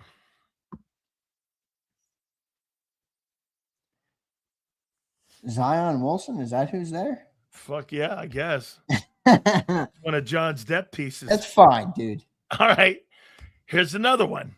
Morit Jomo and Ty Robinson, Gabe Hall. That's good. I'm good with I like Morrow, but yeah, Ty Robinson right now he's on the milk carton. Okay. Will Backer, Nolan Smith, the kid from Atlanta. How do you say his last name? Ebiketie, Arnold Ebiketie or Ebiketie or whatever his name is. I think that's good. I'm good there. I mean, I think the edge rusher is looking pretty solid now. Good depth, but I think they're still missing that home run hitter. But I think Grenard's pretty close, and I like the edge rusher rooms right now. Zach Bone and Smile Munden. I like Bone. Bone, obviously, I think is still an elite player. I like Munden. Trotter's really developing quick from what I'm hearing. So that's good. Trotter, I've heard we had 3 people on our show last week that were on this week that were all at the practices. And every one of them said Trotter looks like he would be a starter if they didn't have a first rounder in front of him. Like he's playing like a starter. So that's pretty optimistic for a depth piece there. I'll tell you what, I think your linebacker room of Bond, your off-ball linebacker room of Bond, Campbell, Munden, and Trotter, that's a pretty good group, dude. Yeah, I agree. You can make the argument you have the best linebacker room in the NFL. That's pretty solid, dude. I think Money can go and start at places. I think Trotter could start at places. And you had to make room for those guys there by dumping Nakobe. Boy, if you had Nakobe in that room, then it is a surefire. I like this side of the ball. Grenard, Hunt, and Epenza. You got to remember something about that kid Epenza. I think he failed the drug test, not a drug test, his physical in Cleveland. Yeah, he did. But he's a pretty decent pass rusher. His tape was actually pretty good. I watched some of his tape. He's a good player. Obviously the injuries might be concerning because he only got $5 million after being decent, not like overly productive, but decently productive. And then they nixed the contract because of the physical. So there's got to be something there with a little bit of a, health concern, but I like him as a 5. I'll tell you what, that's going to be an interesting room on cutdown day. Who do you cut? Because you got Grenard, Hunt, Epenza, Arnold, and Smith. I think they keep 5. I think they're going to keep 5 too. Yeah, they'll keep 5. And they'll probably use 3. That's actually not. I see. My problem with the edge room is, Smith is not a 17-game player. He hasn't been. That's fair to say. And I don't know that we've seen anything to indicate that he won't be. Yeah. Reek Woolen, Jonathan Jones, and Jacorian Bennett. Not bad. Yeah, that's pretty good. Apparently Jonathan Jones has looked really good in camp. Obviously, he's an older player, so you're not relying on him to start. But as a depth piece, I think that's pretty good. And Reek Woolen has really, every single guy is writing about how good Reek Woolen looks. So that's very optimistic as well. Adam Kaplan says that he looks like his rookie year. Yeah, which is great. He was, I think he led the league in interceptions his rookie year. So that's awesome. You think Marcus Epps is underrated?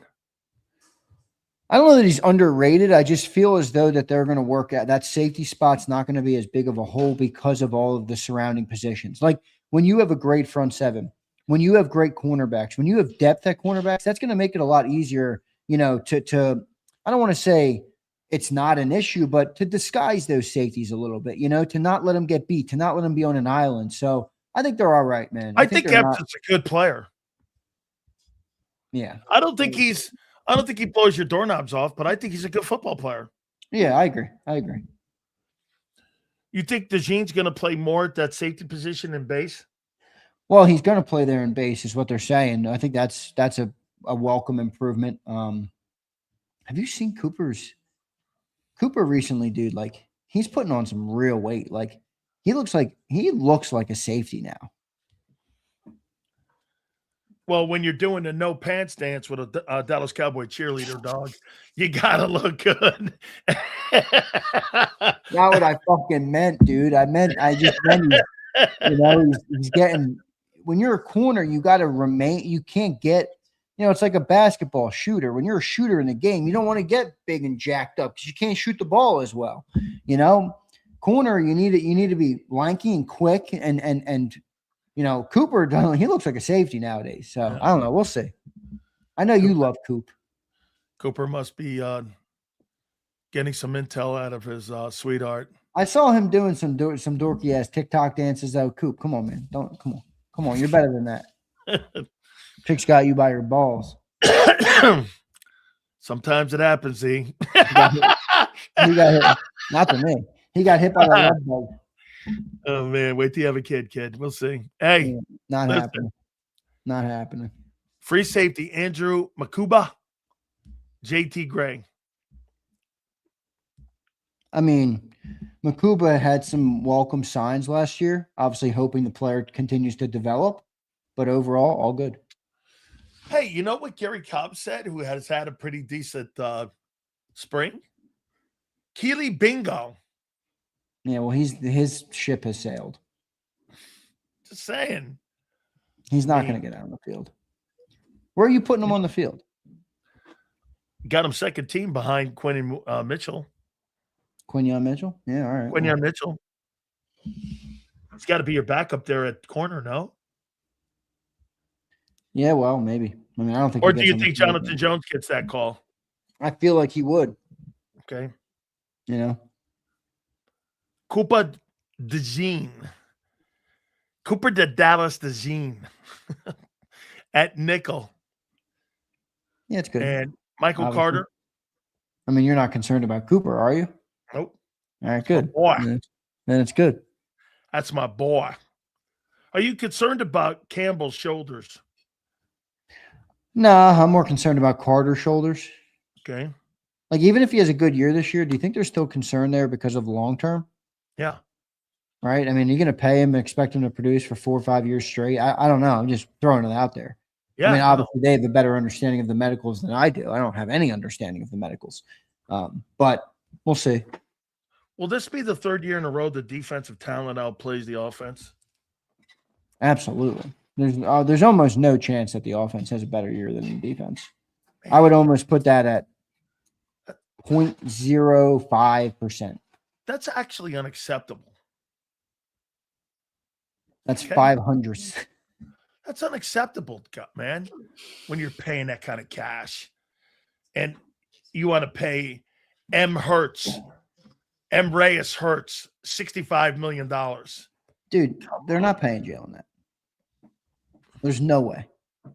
There's no way. 0% chance.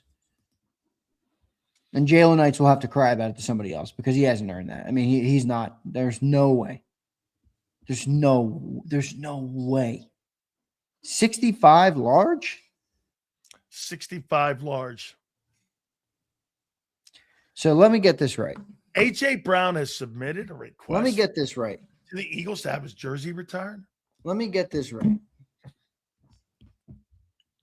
The offense, which sucked ass throwing the football with A.J. Brown, has now gotten rid of A.J. Brown, installed an offensive coordinator who has never called a play in his life and is expecting the passing game to earn the quarterback a $65 million. Like, dude, what are we talking about here? There's no way. I don't care if that guy plays well. They're not paying him that. Dude. Guys, don't live in delusion land. You don't have to agree with all my takes. Don't live in the land of Delulu. Hey, if he plays well, they won't pay him that much. They won't, man. Mahomes got what, 63 a year? Yep. And Lamar's going to get 64. They're going to pay him more. Look, never missed the playoffs. Team accolade. Never had a losing season. Team accolade. Next, Reyes. They missed the point. Reyes, the defense being one of the best defenses in football. Did that have anything to do with them making the playoffs? Did that have anything to do with them not having a losing season last year? He doesn't get it. He just doesn't Wake get it. up and smell the roses. The highest paid players have not made the playoffs consecutive years at all. They're not paid on that. Wake up and smell the roses. Do you think most fans don't understand how players are paid? Oh, the evidence is right in our face. They really don't get it. I see guys in here that pop up MVP, and I'm like, what's that got to do with getting paid? I don't get it. Do you know that did Seattle address Sam Darnold? Did they give him more money? What's Sam Darnold going to make? I'd probably pay him like 51, 50. What is Sam Darnold's salary? He got 3 years, 100 mil. So he got like a Baker Mayfield type deal. Yeah. What is Sam Darnold's salary? 33.5. Okay. He gets back to another NFC championship game, Zander. And the Seahawks go to another NFC championship game, and he's got a Super Bowl. Or they get back to the Super Bowl again, and you got a $33 million quarterback. You want to pay a guy 63. You want to pay a guy 30 more for a guy who's got more skill at quarterback in the pocket. No way. 30 more million? Wait, this guy's right. Drake and Caleb will get 70 next year. Yeah. First contracts? Yup. I'm not sure I'm paying Caleb Williams $70 million. All right. Well, the Bears are going to. They haven't seen winning football in freaking how long? 14 years. Okay. Well, like that kind of winning football with a playoff win. I mean, that quarterback. It's like Jalen Hurts' first contract. That's what Drake and Caleb are at. Their expectation isn't as high to reach the barometer for a deal. Now that Jalen's already paid, your barometer goes up because you become an elite player and a paid player. When you're paid, you got more expectation. I've never seen a player get paid and then have reduced expectations. That seems to be what happens in Philly. I don't know what happened there. Would you pay Baker Mayfield $55 million? I'd be hesitant about that. 31 I wouldn't years. feel good about it. 31. 31. He's 31 years old. Baker Mayfield is? Yeah. Yeah, I don't know that I would go that route, but once again, Senor, reaching a Super Bowl has nothing to do with getting paid. Well, I would think where Senor is right is that Drake May is probably on a better trajectory for that type of money. Caleb's going to have to do a little bit more. Notice when I read the comment, you immediately said, I'm not giving Caleb that, but you didn't say anything about Drake May. No, because May's in a great organization. And May also threw for 4,400 yards last year. And 31 touchdowns with Stephon Diggs. Yeah. As his guy. Not that he's Drake May literally just had an 8 Jalen Hurts 22-year type of year. Except he didn't play as good in the Super Bowl, and he threw for more passing yards. That's about it. What do you think he does with AJ this year? Drake May individually or just those two together? Those two together. I could see 1,500 yards. If he goes crazy, then I'm not going to predict that, but I could see him getting more than that, but it would be tough sledding probably to do. 4,500 yards passing and 35 touchdowns for Drake May this year with Josh McDaniels as the OC. Don't you see that? And by the way, I think A.J. Brown, barring an injury, is going to have over 100 catches. Depends. You think that knee holds up? Yeah. Well, if it does, then yeah, he's gonna have a good year. I mean, he's a good player with a good quarterback. They got a good organization. They got a good play caller. They have a decent offensive line, pretty good offensive line actually. You know, they're gonna be a good team. Remember the question their schedule is crazy. They ought to start out with the Seahawks on the road in Seattle. Yeah, I mean, but my question about AJ is not going to be this year. It's going to be next year and the year after. That's going to be the issue. Okay, what do you think has a better year this year, Devontae or AJ? AJ. I mean, AJ's in a passing offense. I mean, you know, I'm not going to hold that against Devontae, unfortunately for him. I mean, I can't hold that against Devontae. You know what's funny? When I listen to you and John talk, I'm not sure what you're expecting from Hurts this year. Like, because you tell me if I'm I think that's a good question. I don't even know. Listen, I want you to answer this for me because I don't want to misread you guys and I don't want to put words in your mouth. But every time I listen to you guys talk, I keep hearing I don't believe they're going to do this, even though they are doing this. Because you said it today, Zander. You went like this, John. When you hear people talking and you hear people commenting on the practices and all the things they're doing new, it's not the same old shit. When I hear players talking, does that sound like they did a year ago? They sound like new schemes, new stretch runs, learning. You know, it sounds completely different. It doesn't sound like the same. Yet John thinks it's going to be the same. But that's not how the players are talking. So what are you thinking is going to be the offense this year? Zander, last year you said that Hurts had to throw the ball more to win games or to win significant games. And I turned out to be correct. You turned out to be correct. Everybody told me I was batshit. All the same people that's still crying today. Okay. We don't have to do that. Yeah, we did. We did have to do that. And we have to do that this year too, by the way, because the defense are going to take away the running game. Yeah, that's why I keep saying to John about this wide zone. If you spread the defenses in wide zone, and you want to spread them horizontally, the only way to consistently keep them honest is by beating them back over the middle of the field. If they don't do that, the defenses will no longer care or respect your ability to throw the football. It's not hard. Z, let's read these supers before Mike North gets in here. All right, let's do it. Z is stressing. I'm stressing about I got to dance next week. It's like, what the hell? That's what you're going. What up, Fluff? Mahomes won all 3 of his Super Bowls without a 1,000-yard rusher. He's carried that offense with his arm, worth every cent. Swab, I completely agree. No question about it. Worth every penny. Why you pay that guy? Yeah. DQ says, if I wanted Hurts out, I would trade his top wide receiver and draft a small, slow wide receiver who requires the ball in tight windows. Oh, gosh. I hate to say it, but Anyway, it looks it. It looks it. It looks yeah. it. Here's Ramir. Love how you kept the top paid bum quarterbacks that get more. I don't know who you're talking about. Like Tua? I agree with that. Tua's obviously overpaid. Yeah, he is. And get this. The Atlanta Falcons are paying him $1.4 million. And you ready for this, E? The Dolphins are paying him $38 million to go away. That's right. That's right. All right, here's DQ. The question should be, what percentage of the team's salary cap goes to Hurts? Top 5, Joe Burrow 24 or 25%, Dak 24, Herbert 23, Lamar 23, and Jalen Hurts 22.6. Yeah, that's too high for Hurts. Yeah. 22.6, and the passing game blows. Absolutely.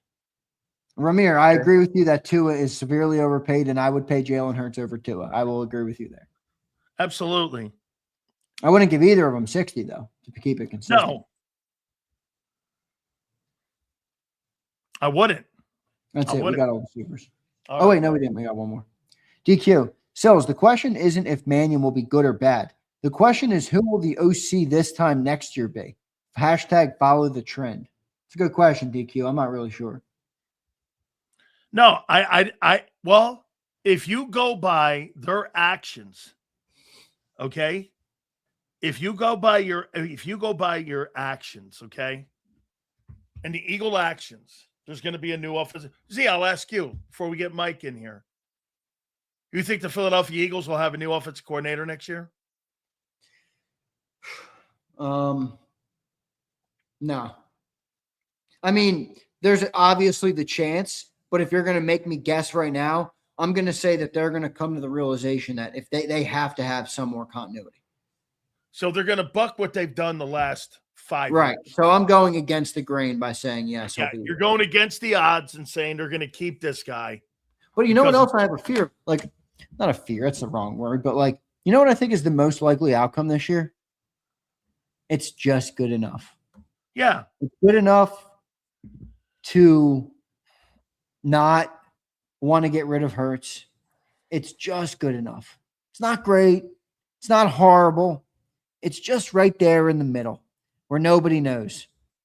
Right. And that, to me, is where you do not want to be. I'd rather know, or I'd rather be on the other side. Kind of like a bullshit artist mayor in Chicago. Exactly right. I'd rather know. Yeah, right. I'd rather know or get out, but we'll see. All right, brother. Big Z, have yourself a great weekend, man. Thank you, brother. I appreciate you. Looking Love forward you, man. to I'll talk to you soon, man. Later, dude. That is my guy. All right. Holy cow. We got. Hey, so listen to this. Before I set this up with my man, Mike North. Mike North has a lot going on in Chicagoland.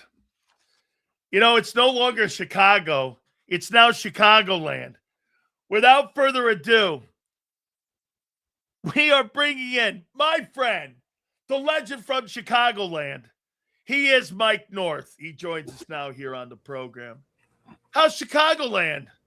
Oh, what a joke that is, huh? How's Chicagoland? And they got all the college-educated kids thinking that if you go to Hammond, you're in Chicagoland. You're like at an amusement park. You get on the roller coaster. You start on the south side, maybe Pershing Road, and it takes you right in, and it drops you right off at the swamp that they're going to build the stadium at. Mike hasn't moved at all in any situation, in your opinion. I mean, it's proved how incompetent everybody is. It's incompetent about the bare ownership, incompetent on the state of Illinois, but it's more incompetent in Hammond. Now they're saying they don't have enough room. 330 acres. The Arlington's 360 acres. They want to build an entertainment complex. They got to have more room. They also don't have a site. Mike, I heard there's no permits yet. I heard there's no There's no permits. David Kaplan put that out today from ESPN 1000. David and I, we have our disagreements on different things, but we're together on this. This is just a Buffalo job. I mean, it's ridiculous.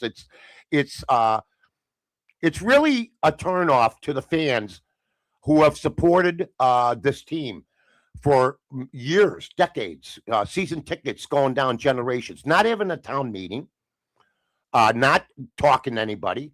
I interviewed Mike McCaskey in '93, the president then of the Bears, and it went so bad for him, he was fired a few years later anyway because he didn't do a good job. And now they got Virginia McCaskey installed her other son. The thing I don't know is they bought the property or had plans when she was alive. And I don't know if they ever told her, once you die, we're going to try to get out of here. I don't know if that ever happened. I don't know if she was in her right mind. Nobody really talked to her all that much. But they always, I just find it hard to believe that the daughter of George Halas would have said, let's go to Hammond. I just don't buy it. And then she passes away, and all of a sudden, all of a sudden, the property and everything else is, well, we can go the other way now. So I don't know what they're doing. It's been a PR disaster for both the team and for the state, but mostly for the McCaskies. At first, everybody was on the state's ass.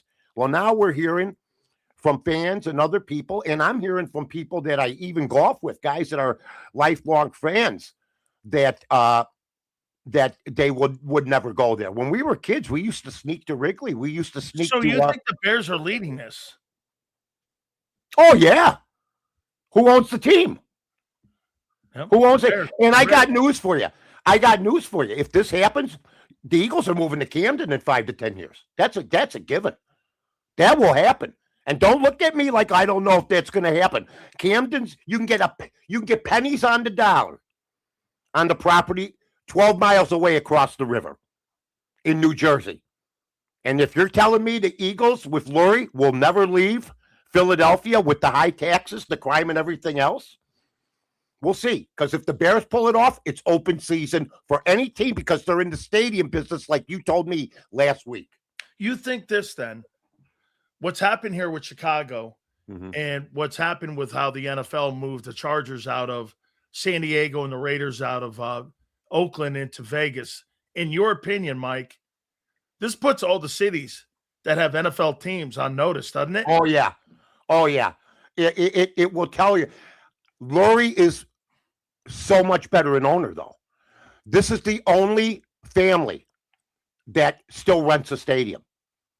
The only family that's rented 2 stadiums that other people built in ancient times. I mean, ancient times, 1921, 1910. Yep. That's how sad this is. All of a sudden, they're looking out for us. We know they're not looking out for us. They're looking out for them. So then they can sell the team once they got it to Pat Ryan or somebody else. They don't want Pat Ryan, who is the 20% minority owner. Well, really 18 now, and I'll tell you that in a minute. Okay? He brought in 1990 a gentleman named Andrew McKenna. Okay? Andrew McKenna, because the Bears were in debt, and they didn't have the TV money of $462 million a year that they get, and they're crying. They're crying, all these teams. And McKenna put in 2% of the money, and Ryan put 18% in because they were in debt. And they blamed George Halas from the 60s, 70s, and 80s. They took over the team in 84. In 90, they say, we're in debt. We need a minority owner. He brings in McKenna with him for 2%. McKenna dies. He's got right of first refusal. Okay? Nope. They fought him for the 2%. They split it. That's who we're dealing with here. If you bail me out from certain disaster and maybe losing the team, which they deserve to lose the team. They don't have the money, and they would not even be eligible to buy an NFL team. Are they poor? Yes. They're cash poor. They have no liquid. Stan Kroenke went to L.A. and built his own stadium for billions. In L.A., the worst. You talk about Chicago being a tough place to have a business. He built in L.A. And then I got to hear about this 75-mile rule, which is right here. Mike, I want to tell you why the Raiders moved out of Oakland. And you're dead right. And so you know this. The Raiders were always one of the cash poorest teams of all time. They were cash poor. Yes, they were. Because guess why? They were subleasing from the A's with the Oakland Coliseum. They weren't the tenants. They were subleasing from the A's. The A's made the majority of their yearly nut on the Raiders renting the stadium. Yes. Because they were subleasing. Yes. So the Raiders never had a great deal when they were in Oakland. So what happens? The mayor, who I know, Carolyn Goodman, I love her to death. My wife and I know, very great family. The Goodman family, awesome. The old man was the mayor of the place. She goes to him and says, we got $758 million in cash. Put it on a table for Mark Davis. Mark Davis goes, holy cow. And the state will give you $250 million. You'll have $1.4 billion to build that Reliance, that stadium right there next to McCarran Airport. Right. He goes like this. Fabulous. Gives that man all that money. They come in, and with all the hotels, they subsidize it with all the hotels and the tourist tax. Mark Davis gets $1.3 billion in cash handed right to him because it's Vegas. Becomes one of the richer on-hand cash guys in one move. Okay. That's why he did that. Yeah, The okay. McCaskies, I think, are trying to do this thing here with this casino lined up here in Indiana because they're going to try to leverage the state of Indiana for money to put in their pockets because, like you told me, I checked, you were dead right. They're cash poor. I can't believe the Bear owners are some of the poorest owners in the league. They got rid of Wilbur Marshall in his prime. Willie Gault, who still could play. They got rid of top-line players for themselves, okay? And we went into the doldrums, all right, for a long, long time. Are they cheap in free agency? Oh, my God. Oh, Jay Cutler, they stuck their neck out, then they spent too much on him. They don't know which hand is doing the other hand. They've never been run like a business. It's a ma-and-pa operation to this day. They had a guy named Ted Phillips that couldn't get out of his way. Okay, then they get this guy, all right, who's the African-American version of Ted Phillips. That's all he is. Warren. But he's got some sort of cachet, he thinks. He's the guy that's going to try to force them out. Here's what I'm going to tell you. Actually, if you think about it, Mike, the Big Ten's in a better place since he left. Oh, absolutely. Absolutely. But I will say this. Who was going to Oakland to build another stadium? No and one bring ever. another team? Ever. Chicago, Illinois is 210 miles wide, and they're giving me the 75-mile crap. Kiss my ass. There's going to be another team in town. What I would do is if I was a billionaire, if you're worth $11 billion, you sell it to Ryan. You don't move the team because you know what? We can't afford the bungalow in Chicago anymore. Let's buy a ranch in Hammond. I would have moved my hot dog stand if they told me we're going to give you tax-free. Okay? Tax-free. I made nothing but money in Chicago being on busy streets, 3 places. But we'll let you move your hot dog stands to Hammond, and we'll give you tax-free money. And then I'm done. There's no people. Nothing's going on, except for maybe 10 games a year. And I'd go crawling back like the Washington Commanders are crawling back. And I did a show this morning on North to North. It's up on the ESPN 1000 app right now. You check it out, Carmen DeFalco and I. And we go through the whole thing. And I went by Arlington yesterday on the way to go golfing. And it boggles my mind. It's the perfect site, bigger than SoFi. They're not going to build the entertainment center. They haven't pulled permits. They have the media saying it's a done deal. And then everybody starts looking into things and nothing's done. So they're lying to the media. The governor is really laying low here. And they're going to call another special session. I've been here before. And then I hear Mike Braun, the governor, going, well, is this a done deal? Well, we don't know. We know we're going to let them keep the name Chicago. But we had to talk to them to make sure they weren't using us for leverage. What are you talking about? How do you know you're not being used for leverage? Of course. How stupid can you be? They've done it 6 times, and they did it in Gary in 96. So this is all a joke. But what pisses me off is when I owned my businesses, I never, and that we had a great, let's say we had a great day. We never announced, someday we're going to sell here in a year or two. They're telling the fans after a playoff game, after a playoff year with the feel-good Caleb Williams story, Ben Johnson, there's been no talk of that. It's all about this garbage. It's all about this garbage, and that's why they're not business people. You never tell anybody you're selling a restaurant or any big business until you have everything in place. And then you got to drop the bomb, and it's too bad for everybody because you know what? This would be worse than when the Dodgers moved from Ebbets Field. I'm not kidding you if the Bears move. So in your opinion, like you just said, the loudest guy in the room is usually the weakest guy in the room. Yeah. So that's where the Bears, in your opinion, are because they're talking the loudest, right? Absolutely. And you could be loud. You could be like Mark Cuban. You can be like a lot of guys. You could be loud, but you got to have money behind you. Would they ever force the McCaskies to sell the team? The NFL's got to do that. I mean, I heard today, they made Snyder sell the team for sexual harassment. Huh? And he didn't even move the land over. They made the former owner of the Carolina Panthers sell too. Yeah. But this doesn't count. In other words, McCaskey's got to put his hands on a woman for them to lose the team when you don't have enough money to operate a team, and they've never had enough.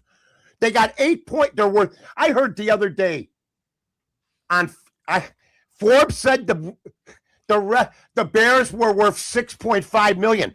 The Redskins sold for $6.3. Back then, with all sorts of scandal, no stadium, they're worth $8.5 billion. Easily. It's such a joke. All the crap that's going on. I'm a Bear fan. They deserve to be in Illinois. It's in the song. It's in their fight song, for God's sake. And you can't afford to make it, so you're going to move a 100-year franchise to a swamp so you can make your nut. And you may not make your nut because Soldier Field, if the Bears are 5-11 with 2 games left and a home game left, it's half full. So who's going to drive another 20, 25 miles in another hour in traffic to go to Hammond? Who's going to fill those skyboxes if they have 2 losing seasons in a row? They're leaving the state as it is. So I'm glad I get the opportunity here, like I do on ESPN 1000, to talk about what this nonsense I'm hearing all over the country. Oh, they got to move. You got to take care of that. Remember, though, Mike, remember, though, here's one thing that I want to add to it, and you tell me if you agree or disagree. All right. They don't give a shit if it's half full. I'll tell you why. I agree. They're in the stadium business. They're going to put events in this thing. And so if Bears come, how many home games do the Bears have? 2 preseason and 8 home, right? Right. That's 10 games. So when people in Chicago go, nobody's going to go to Chicago to watch the Bears play. You're going to get a half stadium filled with Bear fans that are going to be younger, 1834, that are going to make that trip. The Bears don't care, though, Mike. Just like in Santa Clara here, that stadium is half full because what happened to the 49er fans don't travel down from the Bay because you know why? The majority of the money they get is from television. Agreed. I'm not arguing with that. I'm not arguing with that. But you know what? They should care that they're going to walk around next year in Soldier Field trying to move the team to Indiana, and everybody knows it. Be a ghost city. I am telling you right now, the bottom line is I'm with you 100% on the stadium stuff. Okay, Arrowhead. Kansas City moves from Arrowhead? That's even worse to me. That'd be like Green Bay moving out of Lambeau. Yeah. I mean, to me, it's a joke. The Bears have never had a stadium. If the family would have built a new stadium 10 years ago somewhere with their own money, they'd have liquid cash. Why didn't Hallis build one? He didn't have the money. That's why he got the Cardinals out in 1960. And I'll tell you who I'd be. If I'm the Bidwells, after he threw them out of Chicago in 1920, in 1960, they had 2 teams. Both teams were in debt. Hallis got the owners to collude against St. Louis, against Chicago. They moved them to St. Louis. They had to get out. The Bidwells still owned the team. You want to cash your receipt? Have Arizona come back to Chicago where they started and build in Arlington. Because the Bears, I don't care if they're a foot over. They're in Indiana. That's where they're at, and we have no team in Illinois. And I would do what Modell did. I'm moving. And the NFL said, and I got this part wrong on your show last week. The NFL said, you're not moving. You can't move. We got the Washington, at the time, Redskins there. You can't move. Where do you think you're going? Mike, why doesn't Lucas Walton, who lives in Chicago there, and part of the Walton Investments with Builder's Vision, the guy's the richest guy in Chicago. He's worth how much is he worth? $46.2 billion. Okay. They got a guy under an owner that's worth $11 billion. How many billions you have to have? Is that Patrick Ryan? Is that who you're saying? Yeah. They got a guy already like that. They got a guy like that who built his own stadium at Northwestern and nobody heard a peep. It's all done. So how did this happen? Because they don't do good business. They don't know how to handle people. And they got this Mayor McDermott out there in Hammond. I mean, my God, this guy, they're praying now that the Bears aren't using him. That's what they're doing, because now all of a sudden word's coming out. There's nothing here. They don't even have a site. Now, if you hear they don't have a site and they don't have paperwork and they don't have nothing ready, don't you think you're being used? Yes, completely. Yes. Yeah. Yes. No. To me, it's a bluff. And if they move, we get another team. I don't understand the 75-mile rule. Chicago, you think the NFL would put another team in there? How many teams have played in New Jersey? 2. How many teams play in LA? 2. How many teams play in Chicago? None? No. None. That's not happening. No, that's not As happening. a matter of fact, you should probably have 2 teams in Chicago. That's right. We could support 2 teams in Chicago. Yeah. And the bottom line is, because the Bears used to have a stranglehold on, and he started the league. And don't you agree, Mike, now that they've fractured that stranglehold with all of this stuff going on, you could put another team in there. Easily. I don't understand why you're so concerned about that. That's an automatic. Modell, let me finish this. Modell moved his team to Baltimore. They said you can't do it. We got Washington. We told him already. He goes, I'm moving. The NFL said we're suing. I had said Modell was going to sue last week on the show. The NFL sued. Modell goes, let's go. You want to sue me? They gave up their end. I'm taking this. They're 38 miles from each other, and Washington's got to go back home now and build a new stadium. And they're trying to say, well, they got Snyder out of there. He never wanted to go there. Doesn't matter. He bought it there. And he knew it was 38 miles away. Or he didn't know until the Ravens moved in. And guess what the NFL did to Modell? All right, we don't want no suing. We can't win the case. They settled, and he got to move there, 38 miles away. So it's for broadcast rights, folks. Al Davis proved it. You can move anywhere you want. Am I right? How many places? How many places has he moved to? Did he move to Sacramento?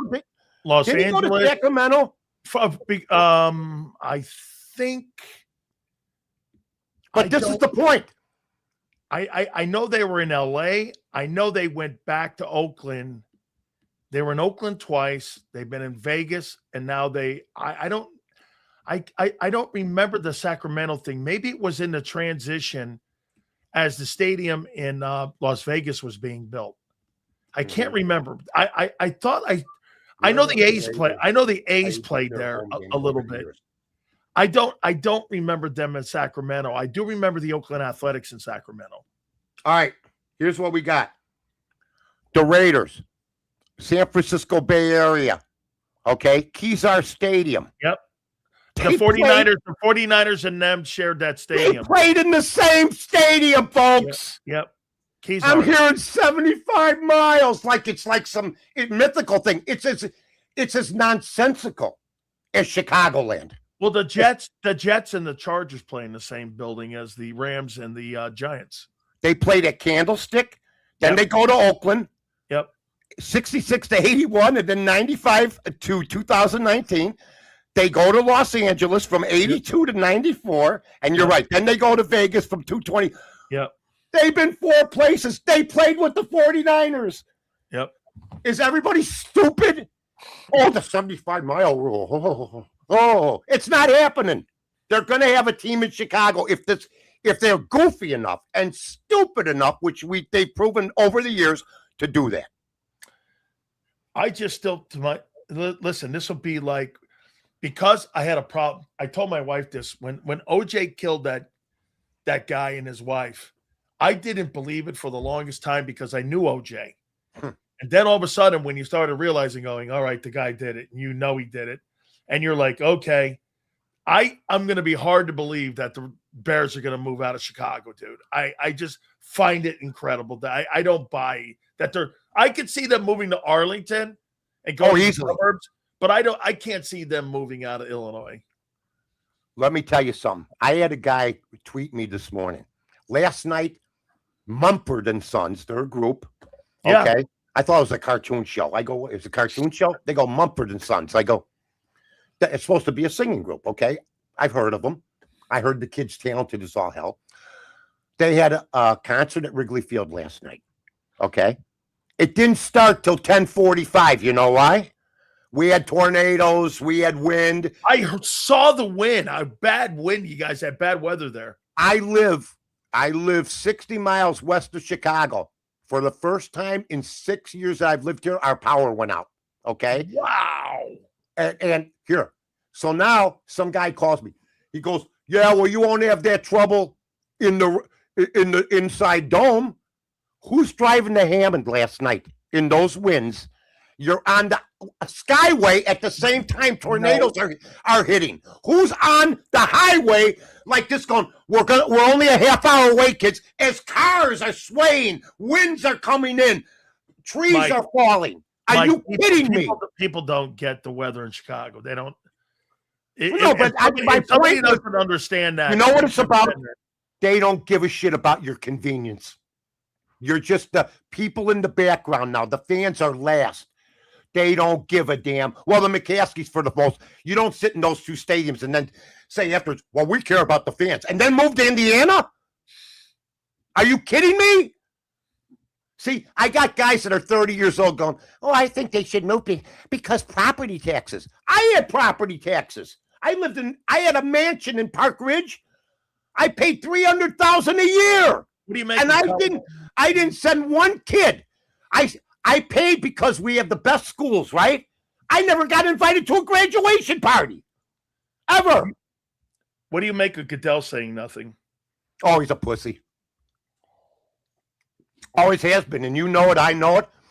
If he got around a bunch of football players and they could actually say ex and current and fans that could actually say something, he's always surrounded.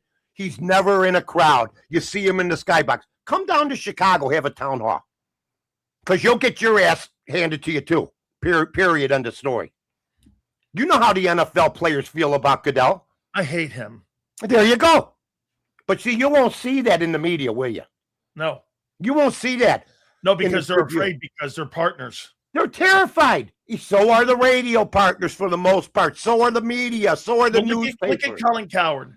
Colin Cowherd is a mouthpiece for Fox Sports. Oh, my God. Because they have the NFL.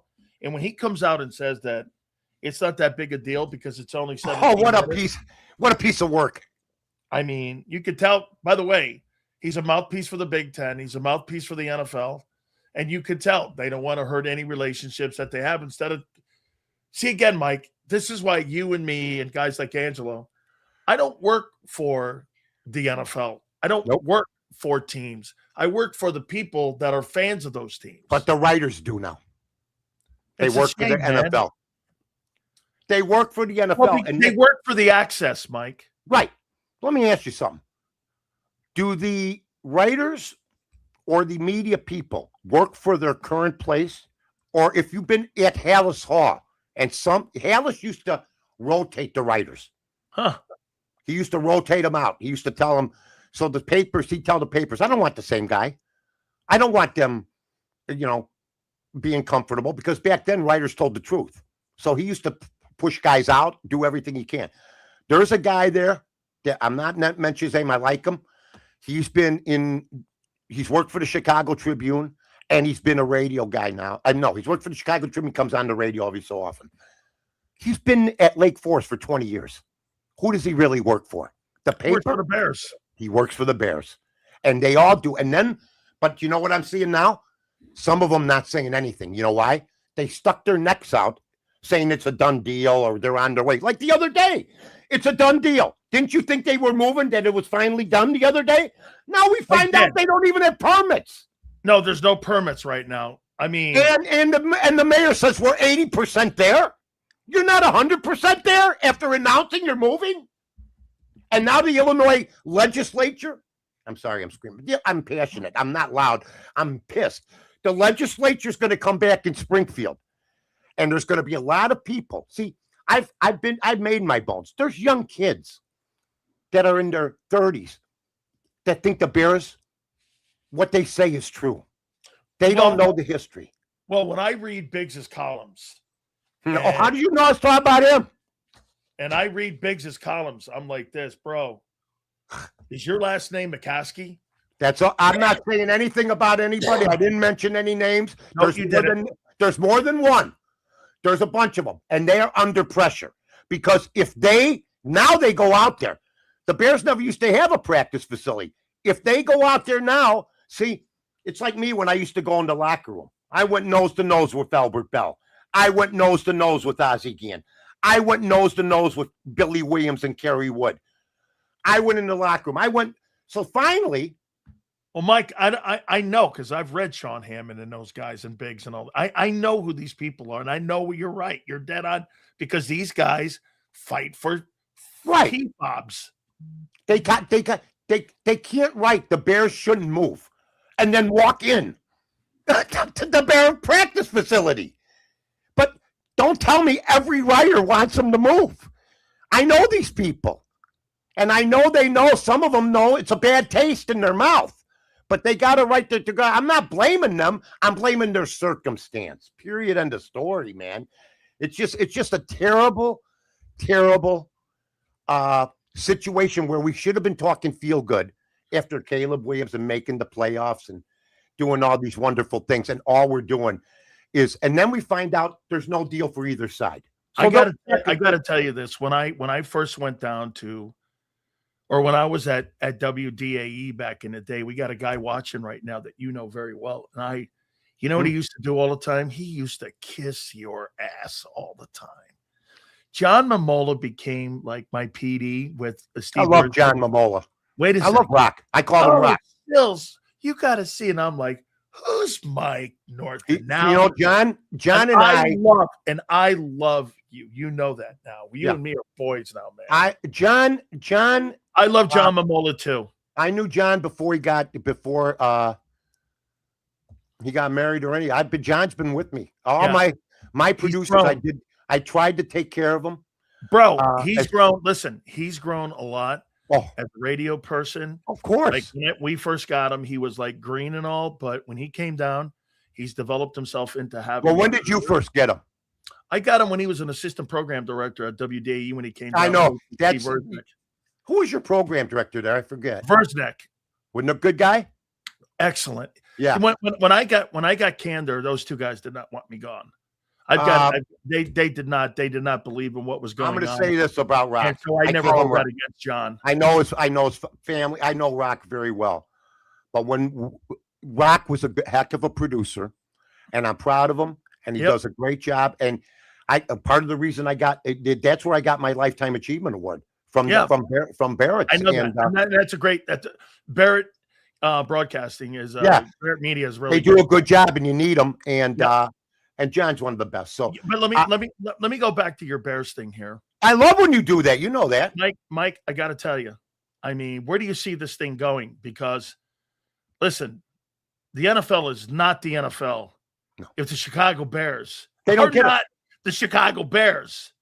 Can I tell you get something? this? I mean, I still look at the New York Giants and New York Jets and think that's a ridiculous. Mike Greenberg says, I don't care what you say. They moved out of Shea.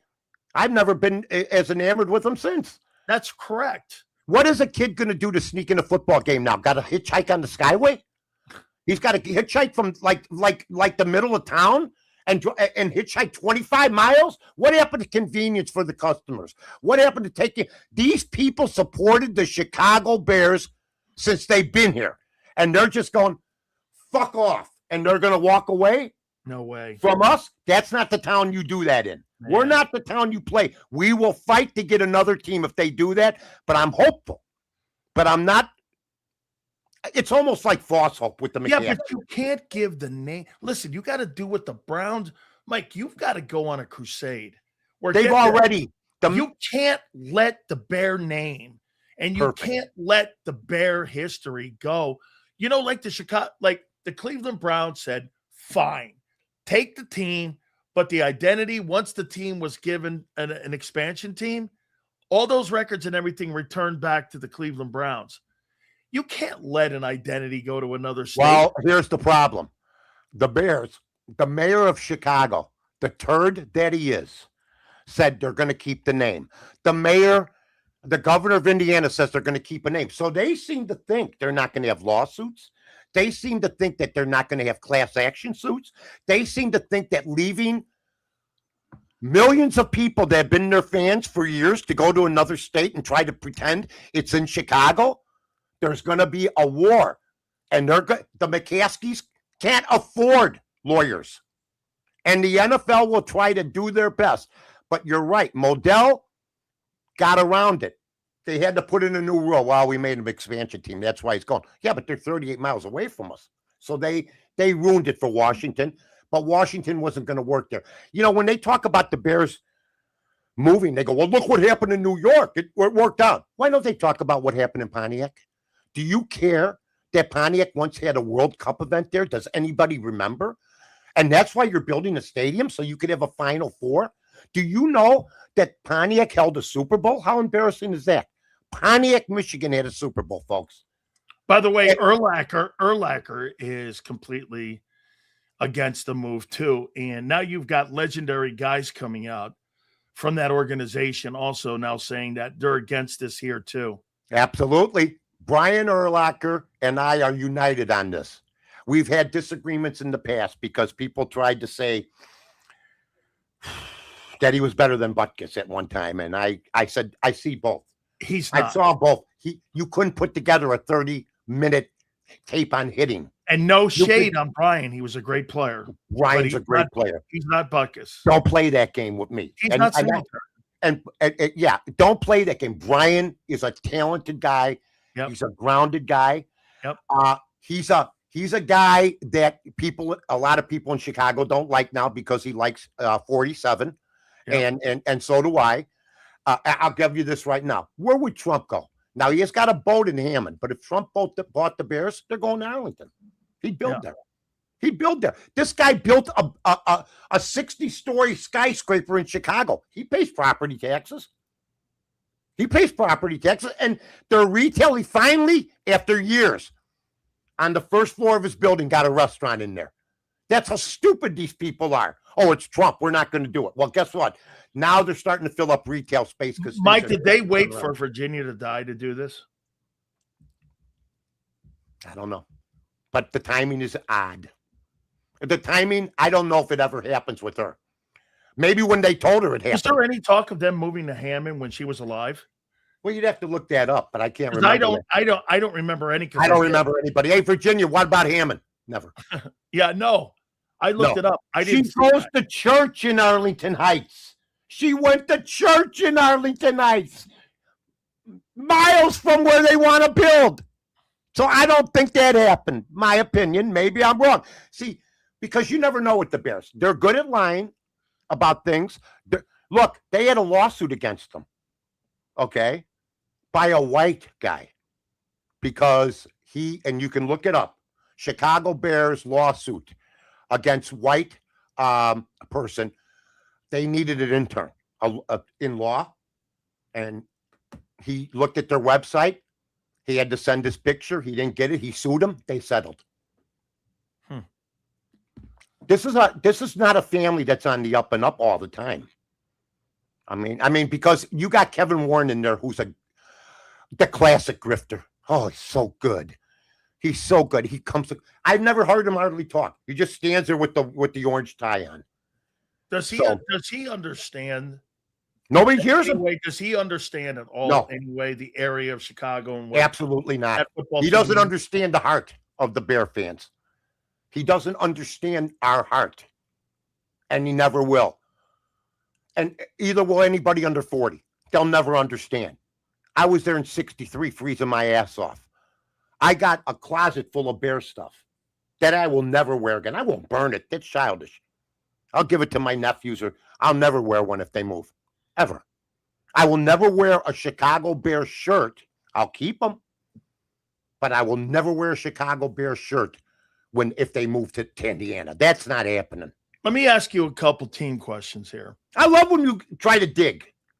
Here, Patrick Mahomes just signed a deal that's now worth $529 million. But they had to move. Now here, next year, when Caleb Williams is up for a contract, is Caleb Williams a $65 million a year player? Not yet. If he has another year, though, now you know you got a trend. See, Mahomes did it how many years in a row? 7 years in a row, they went to the AFC Championship game, and in that time frame, they went to 5 Super Bowls and won 3 of them. Yeah. Well, Caleb Williams hasn't done that yet. He's in his third year, and they made the playoffs off last-second heroics, which they deserved, and they played good football. And they came out of nowhere, just like my White Sox are coming out of nowhere. Okay, the Sox lost 100 games in a row, and yet 20,000 go there. You know why? It's on 35th Street. So they want you to drive now all the way past 35th Street, another 20 miles, okay? And if the Bears are 5-7 or 5-8, I'm going to tell you what's going to happen in Hammond. Because I saw it at Soldier Field when Wannstedt was the head coach, when a ton of guys have been head coach. Mark Freshman. Half full. They're going to sell the skyboxes out there rather than in Chicago? We'll find out. And, people that blame just... Yeah, but Mike, when somebody says to you, goes, it works in the Meadowlands, Mike. Mike, it works in the Meadowlands for the Giants and the Jets. And I say it didn't work in Hammond. Why wouldn't it work in Hammond for the Bears? Because the Meadowlands, was built next to a metropolitan stronghold. It's right across the bridge. You go from New York City. Chicago's downtown is still on a busy day during rush hour, an hour away from Hammond. That's not how it is in New Jersey. And when somebody brings that up to me, I always say to them, how'd Pontiac do? How did St. Louis do? How did Oakland do? How are they talk about the cities that are successful? No, Al Davis and Amy Trask told me when they moved back, Mike, just so you know, when they moved back to Oakland, the Mayor Brown, who was the former Governor Brown of California, they promised them all these suites. They promised them all this tax money, and it never came through. And when it never came through, let me tell you, I was the pre- and post-game show host for the Raiders. Yeah. The place was never filled. No. And look at what happened to the Oakland A's. And now look at them. And do you know why they have that upper deck sometimes covered off? Because they couldn't fill it. They couldn't. You know what they called it? They called it Mount Davis. Yes. Because nobody would go to the games. Well, what they did with that stadium, I hate to say it now, Al did that to the stadium. Am I right or wrong? Or they pushed for it, right? But remember, though, the A's owned it and the city owned it. So why did they do that? The Raiders, they promised Amy Trask told me, they promised all this new stuff for them to move back in 94 to Oakland. Al agreed to it. Wanted to go back, history. They were going to give them great deals on PSLs and all of this. But what they never really counted on was that the A's were never going to relent. The A's were the number one tenant, and that never deviated. And when Al went for the money, he was promised $25 million to move back. They gave him 10. Who built the upper deck, though, where you couldn't see the mountains?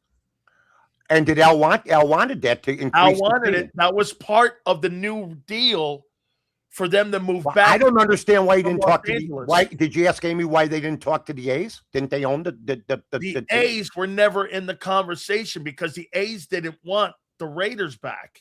Well, to me, I'm sorry. Al Davis and I love Amy. It's Oakland politics, though. No, I understand where you're going. You're saying, well, they were dealing with the wrong. The owner of the building didn't want them back. What does the state have to do with it? The city, though. No, the city promised them that they would give them that. But And the city didn't own the stadium. That's And, right. and to me, They were look, co-partners. what's happened to Oakland? What has happened to Oakland since? They lost everybody. No, to the city. It's where it is now. What happened to Detroit before Detroit moved back? Yeah, no, I get What it. happened to Washington before now Washington's moving back? Mike, The, I understand. The cities are shitholes, except Chicago's not, and they're making a big mistake. You got a livable city that went for the world. That's good. We went for the Olympics when Mayor Daley. Here, a couple last ones here. Why in the world then don't the McCaskies get your billionaire partner? Why don't you build it yourself and then send the city a bill? First of all, you still don't get it. You still want to send. Here's what I'm going to tell you. Pat Ryan could buy the team from them tomorrow. All the McCaskies, there's 6 McCaskies or 5. They have the shares. Ryan gets right of first refusal. He owns 19% of the team. They need $1 billion or $2 billion, right? So they're looking for it. Let me ask you this, Dan. Do you know how many McCaskies has offered 1 share to Pat Ryan? No. Nobody's offered anything. They'd rather get the city to pay for it than go within their own guy and let him build the stadium because he built the one at Northwest. Why don't they put this to a public vote? They won't because they'll lose. You know how they usually oppose in the newspaper? They did one. It was a mistake. They did one on ESPN 1000 too. 7 of 10 say stay in Chicago or stay in Illinois. That's pretty good. How come they're not? Well, let the taxpayers vote on this. They're not going to do that because they'd lose, and they wouldn't be able to move. And so they'd then they want to move to Hammond, huh? So then they want to move to Hammond. No, wait. I can't make the Chicago Tribune have a poll. No, what I'm saying, Mike. No, what I'm saying is, why don't the city governors or the city county commissioners? Why don't they put this to a vote on us whether or not you're going to have a stadium and that we're going to pay a little extra? Arlington Heights mayor hasn't even been at the table. He's not even allowed. So what? You got a handful of guys making this decision? Yeah. Well, it's a mom and pop store. Completely politically driven. Well, wait, Al Davis made his own decision. There was no handful. You're the owners. You're responsible. By the way, I love Al Davis. I sat next to him in the press box. I worked for him. He shook my hand. And I sat next to him in the press box during the exhibition game between the Bears and the Raiders. It's supposed to be a quiet press box. Okay? Because he was in the media press box. MF Cox. I mean, swearing loudly. There are people writing, "You son of a bitch." I mean, just he wanted to win so bad. Okay. But his decorum was horrible that night. Very bad. Very bad. And I think you know that. He's had his battles. Al wasn't perfect, but I love him. Listen, we worked. You love him because you worked for him. I love people that I work for too. Hey, you know what, too? We were sitting at the Palm restaurant one night, and my wife and all right, this is gonna. We were sitting. You and Al. Yeah. Okay, so you're no different than anybody else. No. You love an owner because you ate dinner with them. Hey, wait, Kim. My wife and I were at the Palm. Al was sitting in his desk. Kim loves the show. I can tell she's listening in the doorway. She was sitting. We went to the Palm. We took my baby daughter then. She was in a bassinet. And there was Al. And Al said, "Come on over." So we went over to his table. I mean, I love Al Davis. I worked for him. I traveled around with him a lot. And so you're going to be objective about this? No, absolutely not. and so Al goes, "Why don't you name your daughter Alicia or something?" He wanted me to name my daughter after him. And so we're like, "Yeah, no, no, thanks." She's named after my grandpa, not me, really. Yeah. And so, but no, I used to get these calls, Mike. Wait a minute. Let me ask you one question. Here's what I used to get these calls from the Raiders.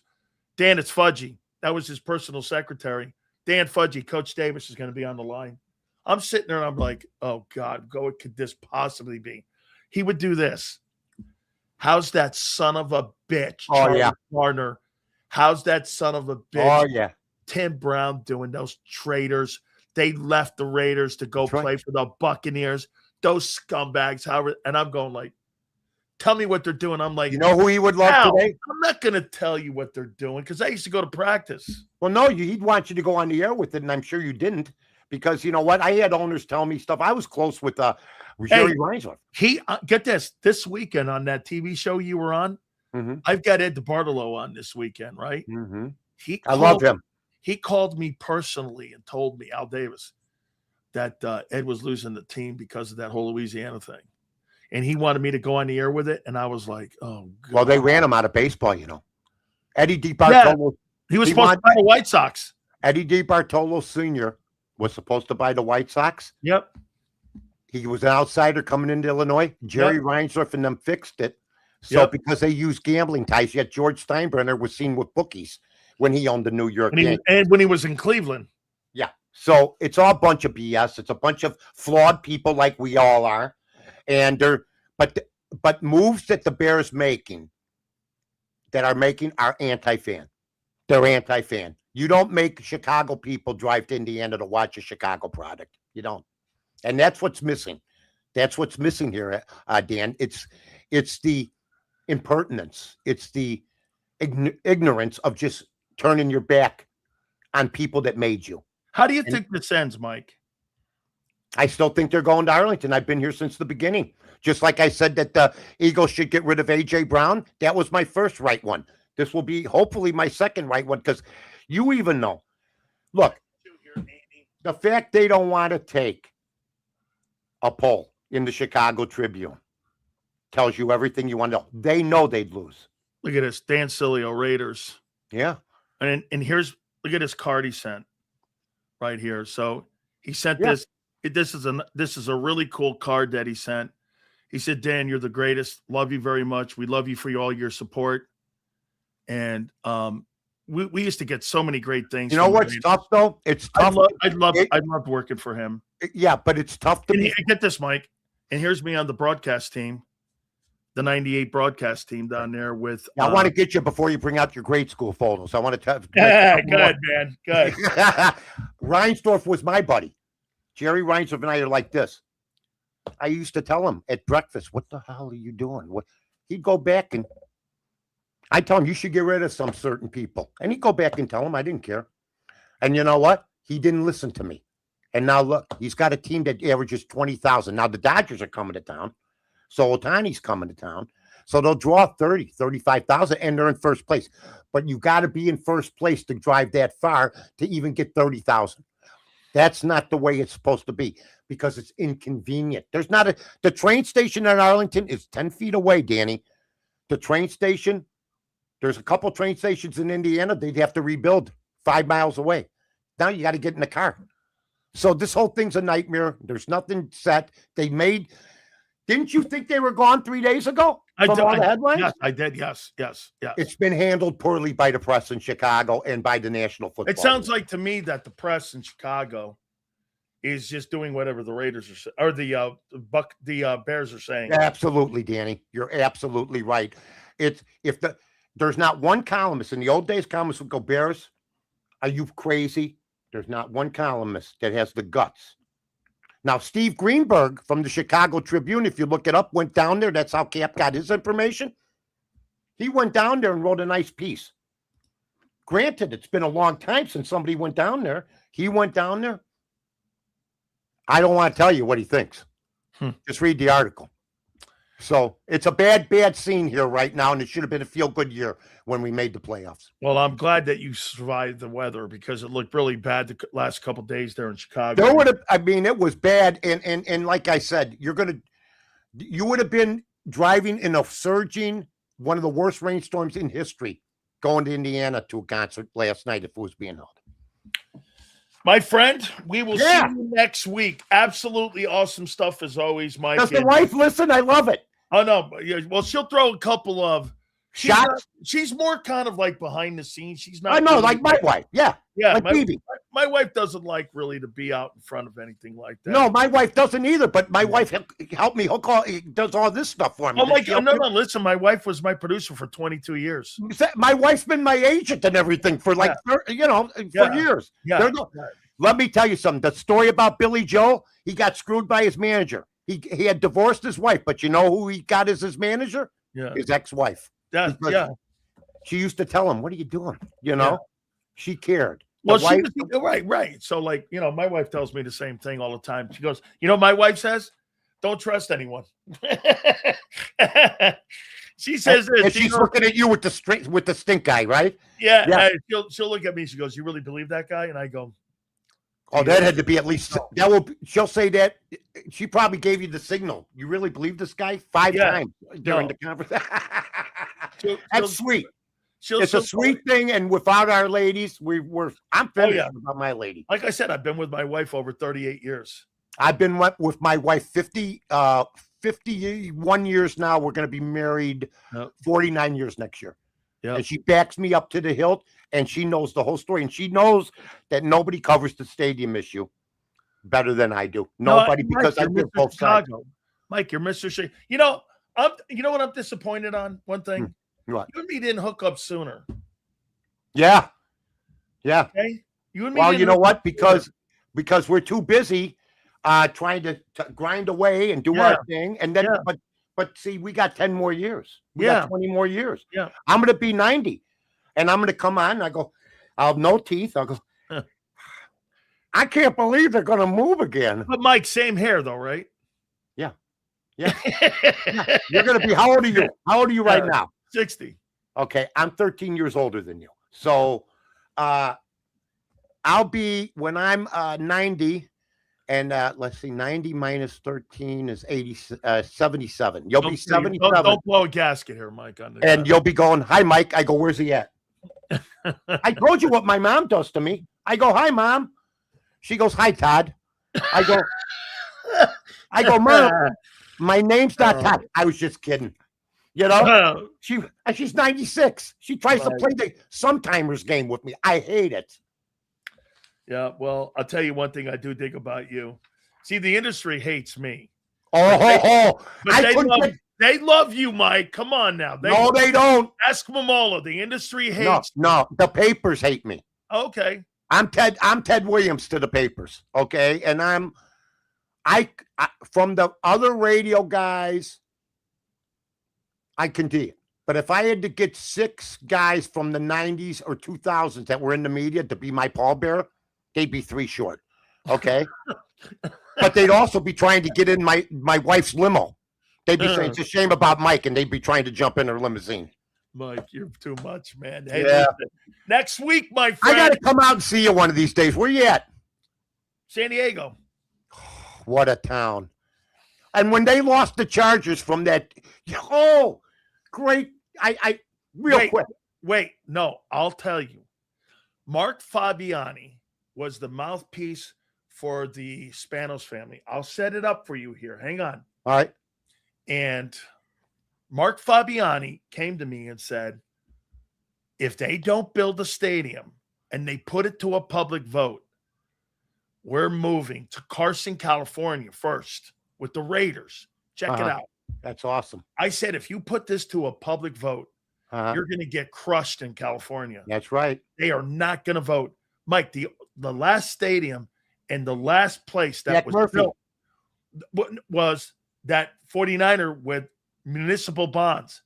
Ever since then, Stan Kroenke was not going to get that SoFi Stadium done because the city of Los Angeles was not going to fund it with any kind of bonds. So get this. I said this on the air on Mighty 1090 when I was on the Mighty 1090. Scott Kaplan was in the afternoon. You know Scott. Yeah, and so I go like this. I go, if you put this to a public vote, you're going to get destroyed. Sure enough, they put it to a public vote. It came in at 37%. Spanos never wanted to keep the team here.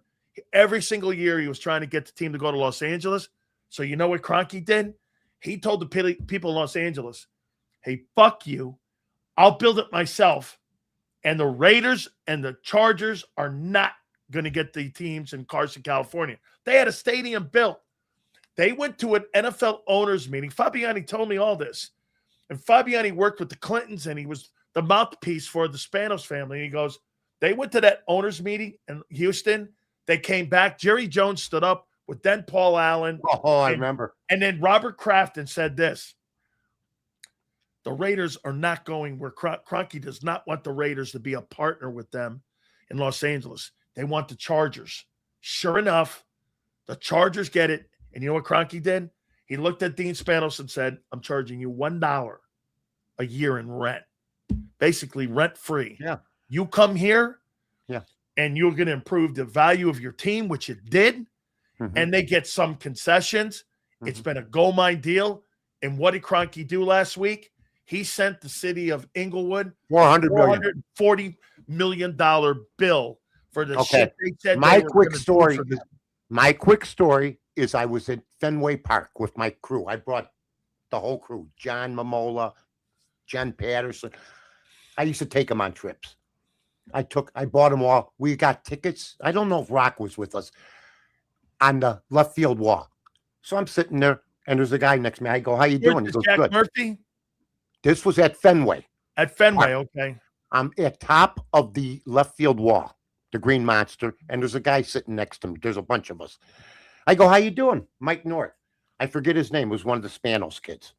Alex. Gee. He goes, Dean or Alex? Dean or Alex? Yes. Yeah, Alex. It was Alex. I shake his hand. This is years ago when they're in San Diego still. I go, hey, you're the owner of the Chargers. He goes, yeah. I go, what'd you do? He goes, what are you talking about? How could you get rid of the powder blue? Oh, you know what he says to me?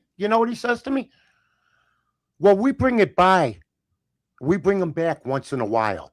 I go, you should have never gotten rid of them. I'm telling them right there. We're watching the ball game. Randy Johnson's on the mound for the Yankees against Kurt Schilling. And I'm sitting there with Spanos, and we're arguing about why would you get rid. And guess what's bad? The owners got rid of the most gorgeous uniforms in football. Can I tell you?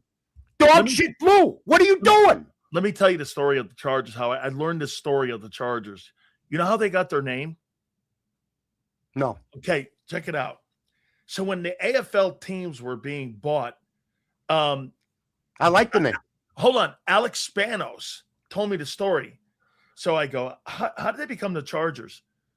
So Baron Hilton owned the Chargers initially, and he was the first guy to have a Hilton credit card for you to be able to use at all the hotels. So he called them the Chargers, and on the card was Chargers on the card, the Hilton Charger card. Yeah. And so that's how they got the name of Chargers, because Baron Hilton owned the team, and Baron Hilton named them the Chargers. I actually love that powder blue. Everybody did. Everybody in the league, and the owners got rid of them. And we said the junior stay-out years were ugly years as far as the unis. I go, those things are idiots. They're like when the Eagles went from Kelly green to dark green. What are you doing? So you used to take Momola on trips? Oh yeah, I took Rock. Yeah, Rock was with me. We went to Boston. Me, Fred Hubner, Jen Patterson, Johnny.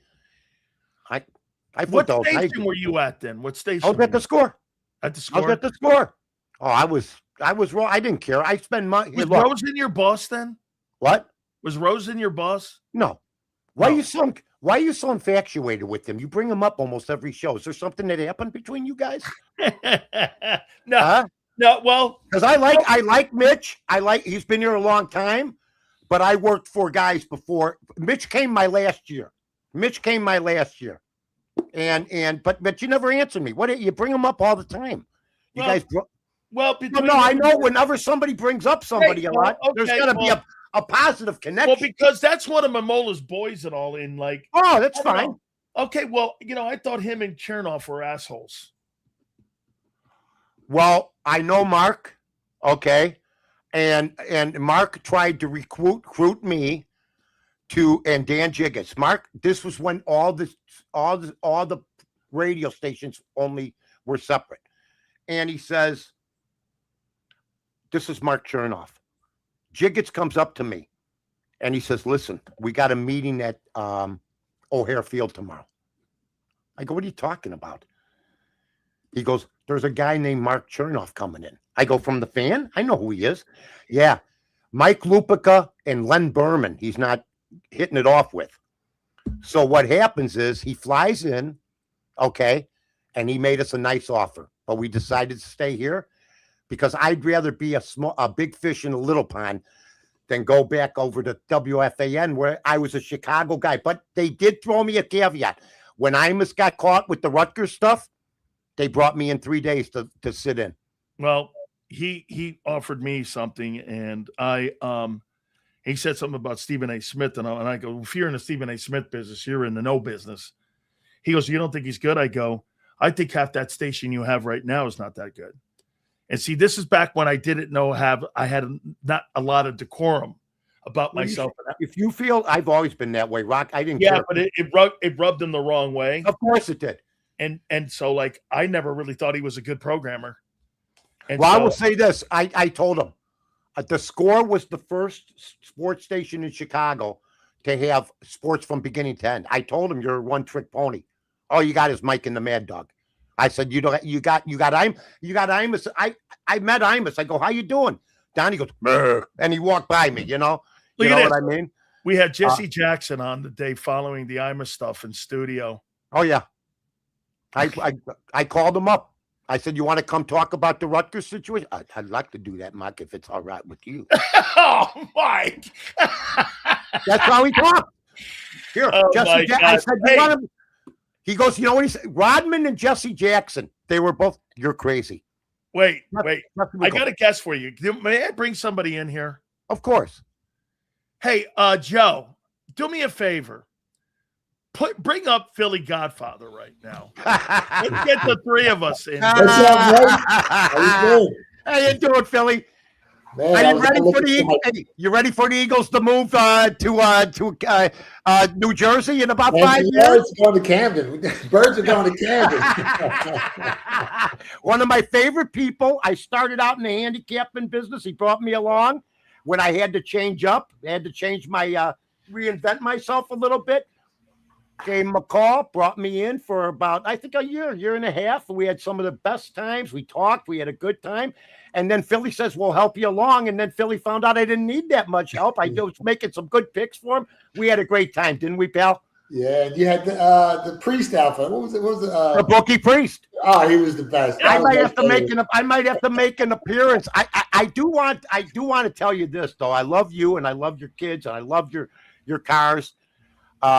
The whole ball of wax, just a great guy. I love your story.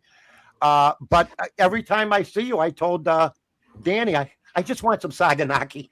That's all I want. I see him. I want some flaming cheese. I want that all that good Greek food. And he always goes. Hey, Philly, you know what a legend this guy is in sports broadcasting. Same with him. I know his whole story. He used to have a hot dog cart. I had a hot dog cart. We had a lot of things in common. You know, we came from nothing. We didn't have a silver spoon in our mouths. We came, we did it the hard way. And I love Mike. He's so knowledgeable, entertaining, and he's become one of the better handicappers out there in this industry. And anytime I see him, I have a good time. I do. I love him. You know he what? Dogs. I love dogs. That's why I'm late. My dog got out. I was looking for 45 minutes in this heat, and every minute felt like an hour. And I was like, oh my God. It's like all good? All good with the dog? You got him? Okay, good. She's over here somewhere crying. She's in the corner now. She knows. Who mows your lawn? Oh, I do it all. It's 8.5 acres. Do you do a hand mower with that 80 acres? No, I got a 72-inch zero turn or 62. 80 acres. No, 8 acres. 8 acres. 8 acres. Yeah. No, but I mean, it looks like 80 from the. I mean, you know, he goes, "There's my German Shepherd. There's a dot by his house." You know what I mean? The funny thing is, the one time a couple of my lawnmowers, I got a backup too, and they both went down. And I had this company come out, and they charged me $1,500 just to cut my grass, and I was like, I can't afford that. I identify as poor. I don't care how much money I have or I don't have. I'm always going to identify as that poor kid in that hot dog cart selling pretzels, trying to make 25 cents a pretzel in the streets of Philly. That's why we have no filter, because we fought our way to the top. And people that try to tell you what to do wouldn't have helped you if you were laying down on the ground. Billy, what do you make of the whole thing in Chicago there with potentially the Bears moving out and moving to Hammond? Mike's been on a heater right now lately. It's sad because the Bears are more than a football team in that city. Yep. The Bears mean so much. And the same with the Philadelphia Eagles. And Yeah. if they ever move to Camden, I'm going to tell you.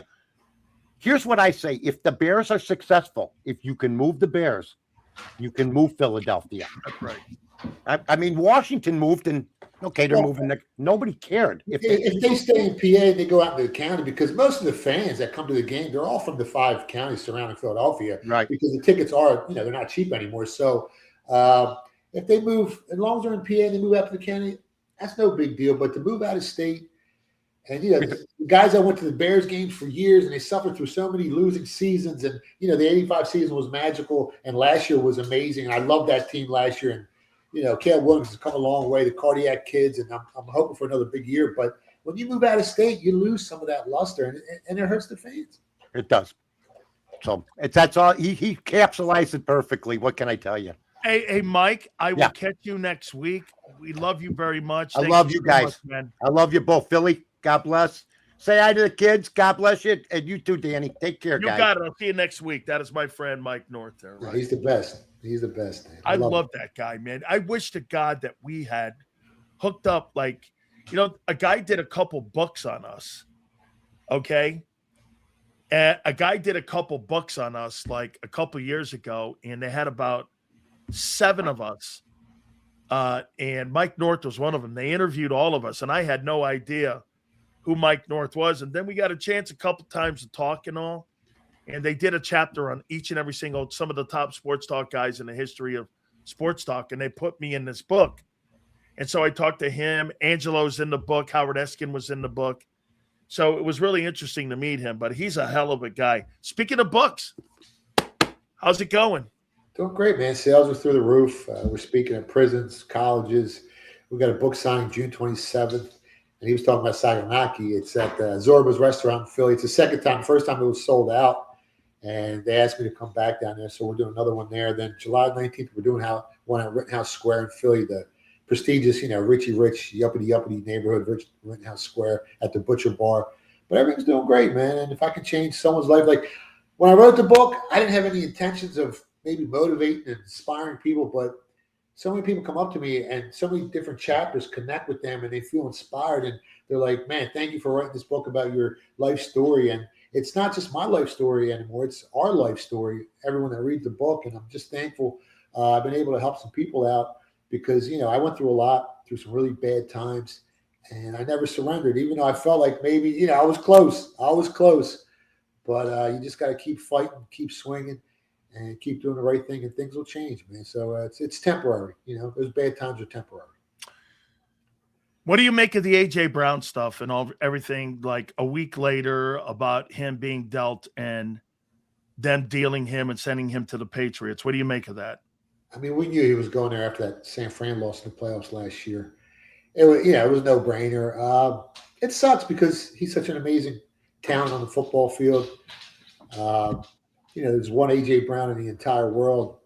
Just like when we had T.O., there's only one T.O. And, those types of wide receivers, far and few in between, and he's a winner. He wants to win. His personality sometimes gets him in a little bit of trouble. He might not always say the right thing, but he means well, and he's a competitor, and he wants to win, and he wants those touches, and he wants to go to the Super Bowl, and he wants the team to win. And when things ain't working out, when you got, subpar offensive coordinators, and you have a banged-up offensive line, or the offensive line isn't as good as it used to be, things get difficult for players like that because they want to succeed. They want to excel. They want to play at that optimum level. And when they don't, they get frustrated and dumb things come out of their mouth. So I wish he never left. I think the Eagles are going to have some issues this year because who's going to replace him? Number one, no one can replace him. Number two, Lane Johnson is older.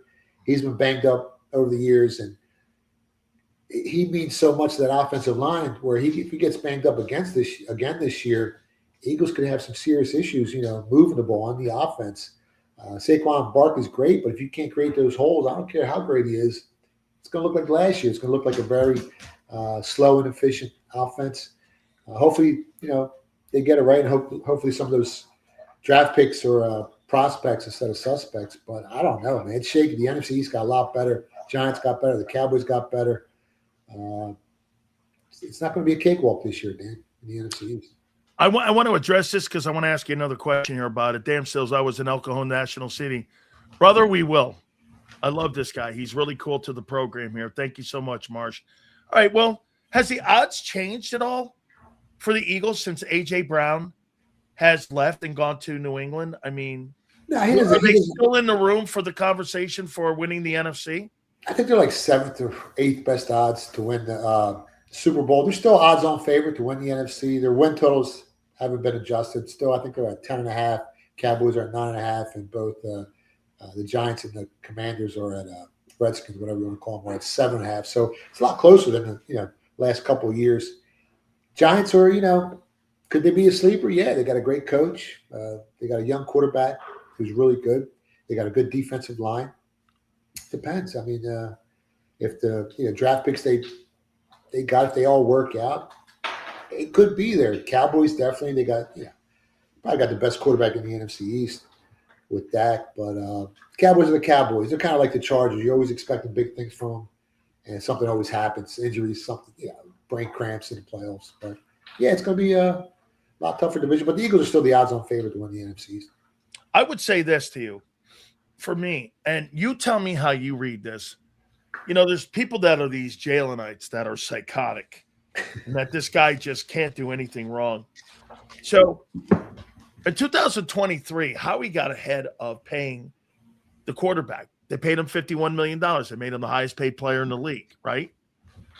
Mahomes the other day signed this contract that's now going to pay him $63 million. Highest paid quarterback. Lamar's going to get 64. The Philadelphia Eagles non-action tells you where they are now. Howie's a guy that gets in front of these contracts. He doesn't wait to reset the market. He's not resetting the market with Jalen Carter. Carter wants like nearly $47 million or $37 million. Well, the Eagles aren't there. That's why they picked the 5th-year option up. Don't you agree that their actions right now are not resetting the market? Like, I don't think they're going to have a problem resetting the market for Quinyon Mitchell or maybe even Cooper DeJean. But they're not resetting the market for the quarterback. I think this tells you that 2026 is a big year for him. And if he doesn't get it done, they're going to start the process of moving off him like they did Wentz. You agree? It depends. I mean, he's going to be older, obviously.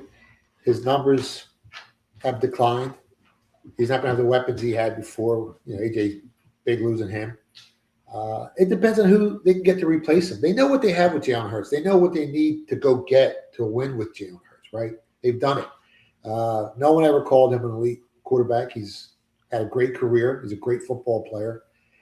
So I guess if opportunity strikes and, they got someone, out of the draft they think is going to be able to play better than Jalen Hurts, going to be able to replace him, yeah, they're going to draft him, and then they might move on after that year. But it's tough to do because he's right there. Like, he can get the job done. He's been to 2 Super Bowls.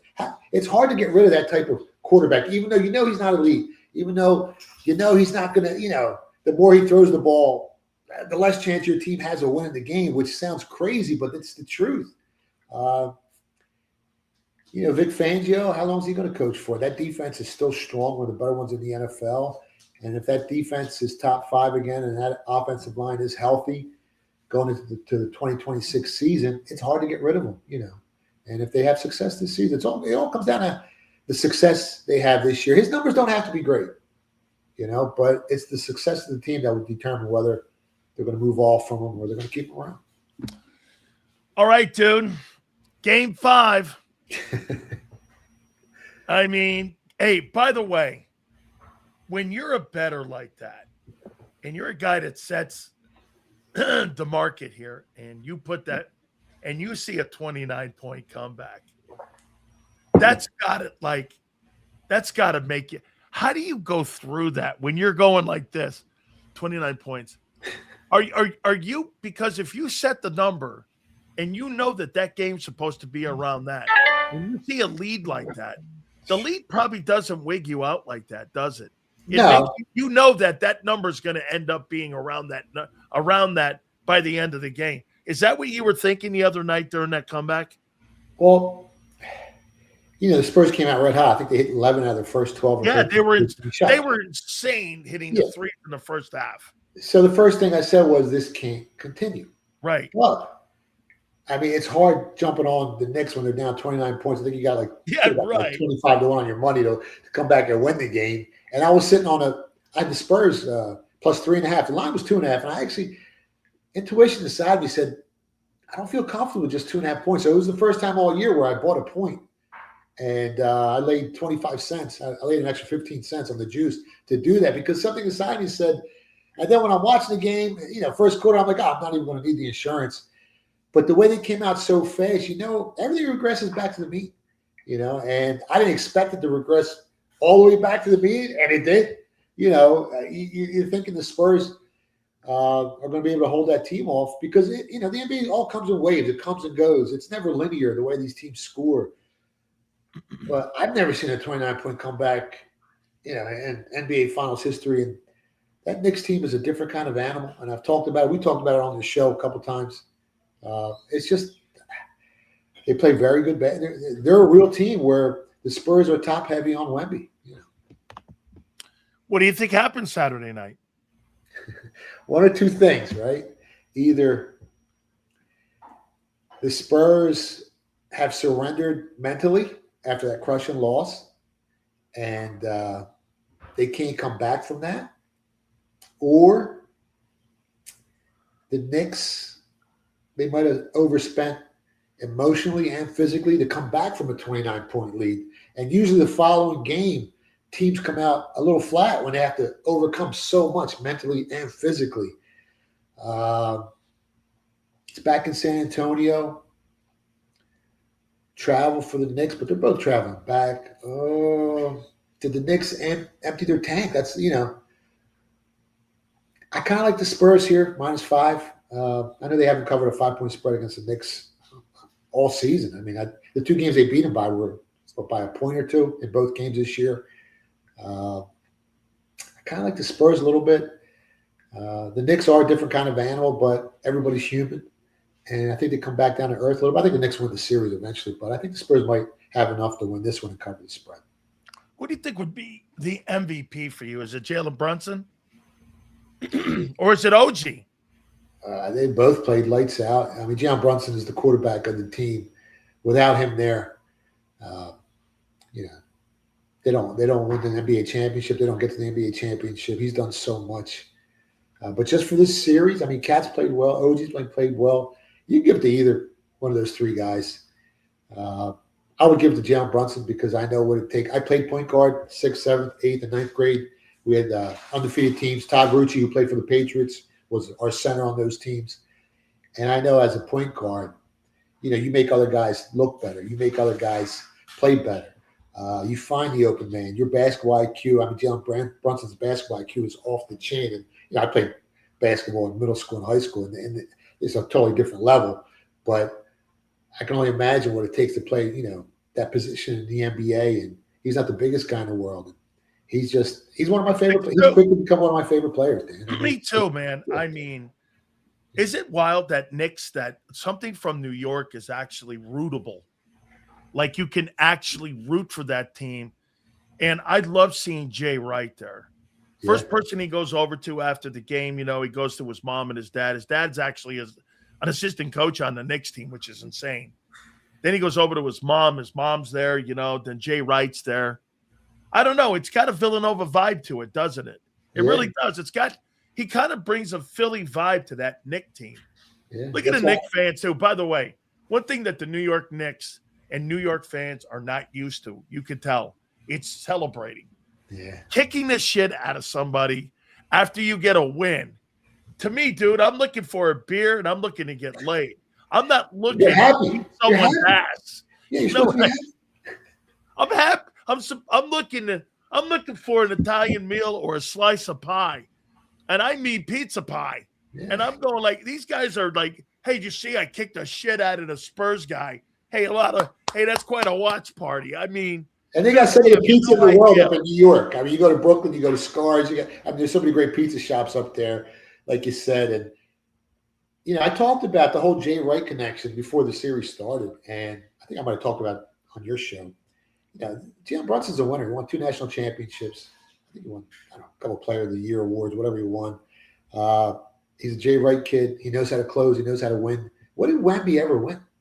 No, nothing. In his life. I mean, it's different. And you need that type of winning mentality in the NBA championship. And Wemby's come up a little soft. And listen, he's 22 years old, great player. He's choked a little bit. Yeah.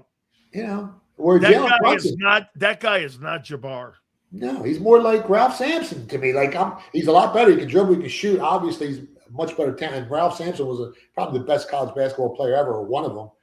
But this kid's You're dead right. That comparison to him, I hadn't thought about that, because if you remember right, they had the Towers. They had Olajuwon and Ralph Sampson on that Houston team. Yeah. And then they got rid of Ralph because they thought Ralph was too soft playing next to Olajuwon. Yeah. Yeah. So, and Wemby's a different kind of player. And the league's changed a lot too. Like, you can be soft in this NBA today. Back then, they were crushing you. They were clotheslining you coming down the middle. Like, no. Like Wemby back then? No. He wouldn't have the numbers he has. Hey, one of my friends is Charles Oakley. I had him on. Monster. I had him on the weekend show, and I asked Oak Tree what he would do to Wemby running down that lane. He says, "Do you know what a stall chainsaw is?" I said, "Yeah, I've seen him before." He goes, "Well, I'd have the oak saw, and I'd cut that guy in half coming down the middle of the lane." He goes, "Me and Anthony Mason would destroy that guy." Oh my God, I forgot about Mason. Those guys were crushing people. I mean, the Detroit Pistons back then with Lambeer and all those teams. I mean, the Knicks. It was just so much more physical. Even the Celtics, they were a physical team with the Chief and McHale, and Bird didn't take no. Bird and Dr. J were fist fighting in the middle of the basketball court. Things were different back then. These kids, they got it easy, man. They got it a lot easier than they used to. Absolutely, my friend. Tell the folks how they can find you. Yeah, you can find me on X at Philly Godfather. The website is thephillygodfather.com. You can pick up a copy of Booked at phillybook.com, autographed copy, or you go to Barnes & Noble or Amazon. They'll ship it out the next day. And thank you again for all the love, Dan. That's why I jumped on the show. I was running late. I didn't know if I was going to make it. I was sweating. I had to wipe my. That was awesome. Yeah, and I jumped on. You and Mike North being on. That was awesome. North is nobody's, but he's so knowledgeable. He's been around forever. Dude. He goes back to like the 40s and 50s, where I don't even know. I know. He goes, 1963. I was in this band. I'm like, dude, I was born. I'm like, all right, hey. Thank you so much always, man. I love you very much. Thank you for doing this and popping on with us. All right, guys. I'll talk. Good luck. You got it. That is the legendary Philly Godfather. Got to pay some bills. Our great friends at Morgan & Morgan, the #1 injury law firm in all of America, for a reason. That is because they win.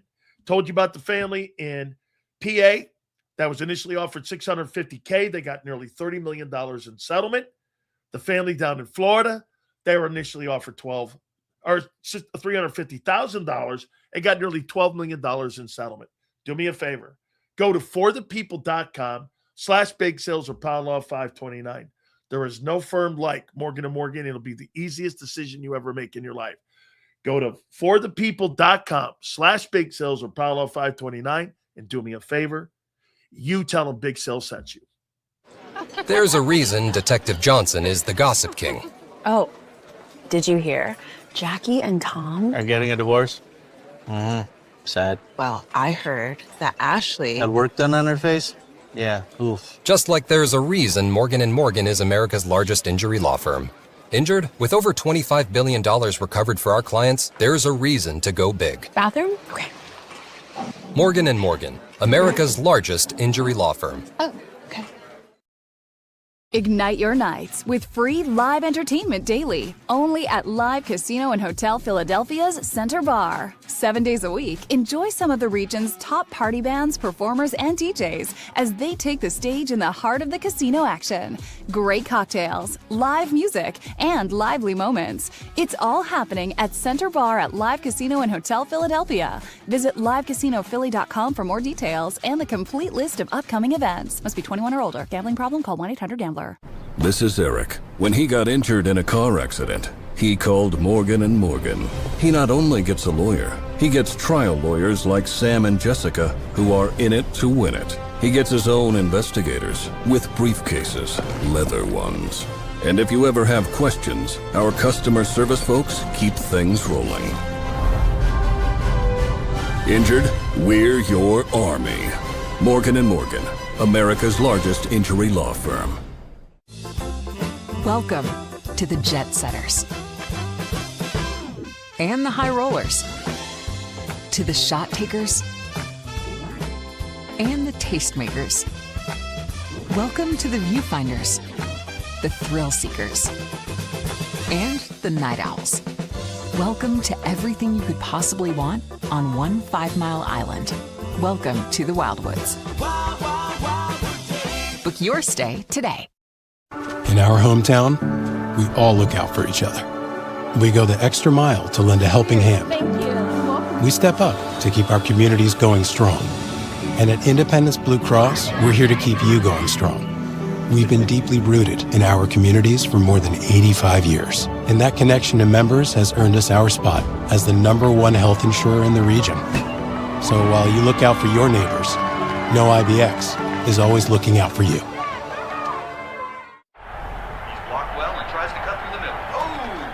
Your gut says Miami is going to win and you should take the over. Your gut also said your NFT selfies would only go up in value. They didn't.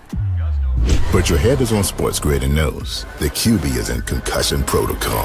The backup has a 45 QBR against the zone coverage. The New York D has the most sacks in the league. So yeah, trust your head. It's smarter to be on Sports Grid. EAGLES. Eagles.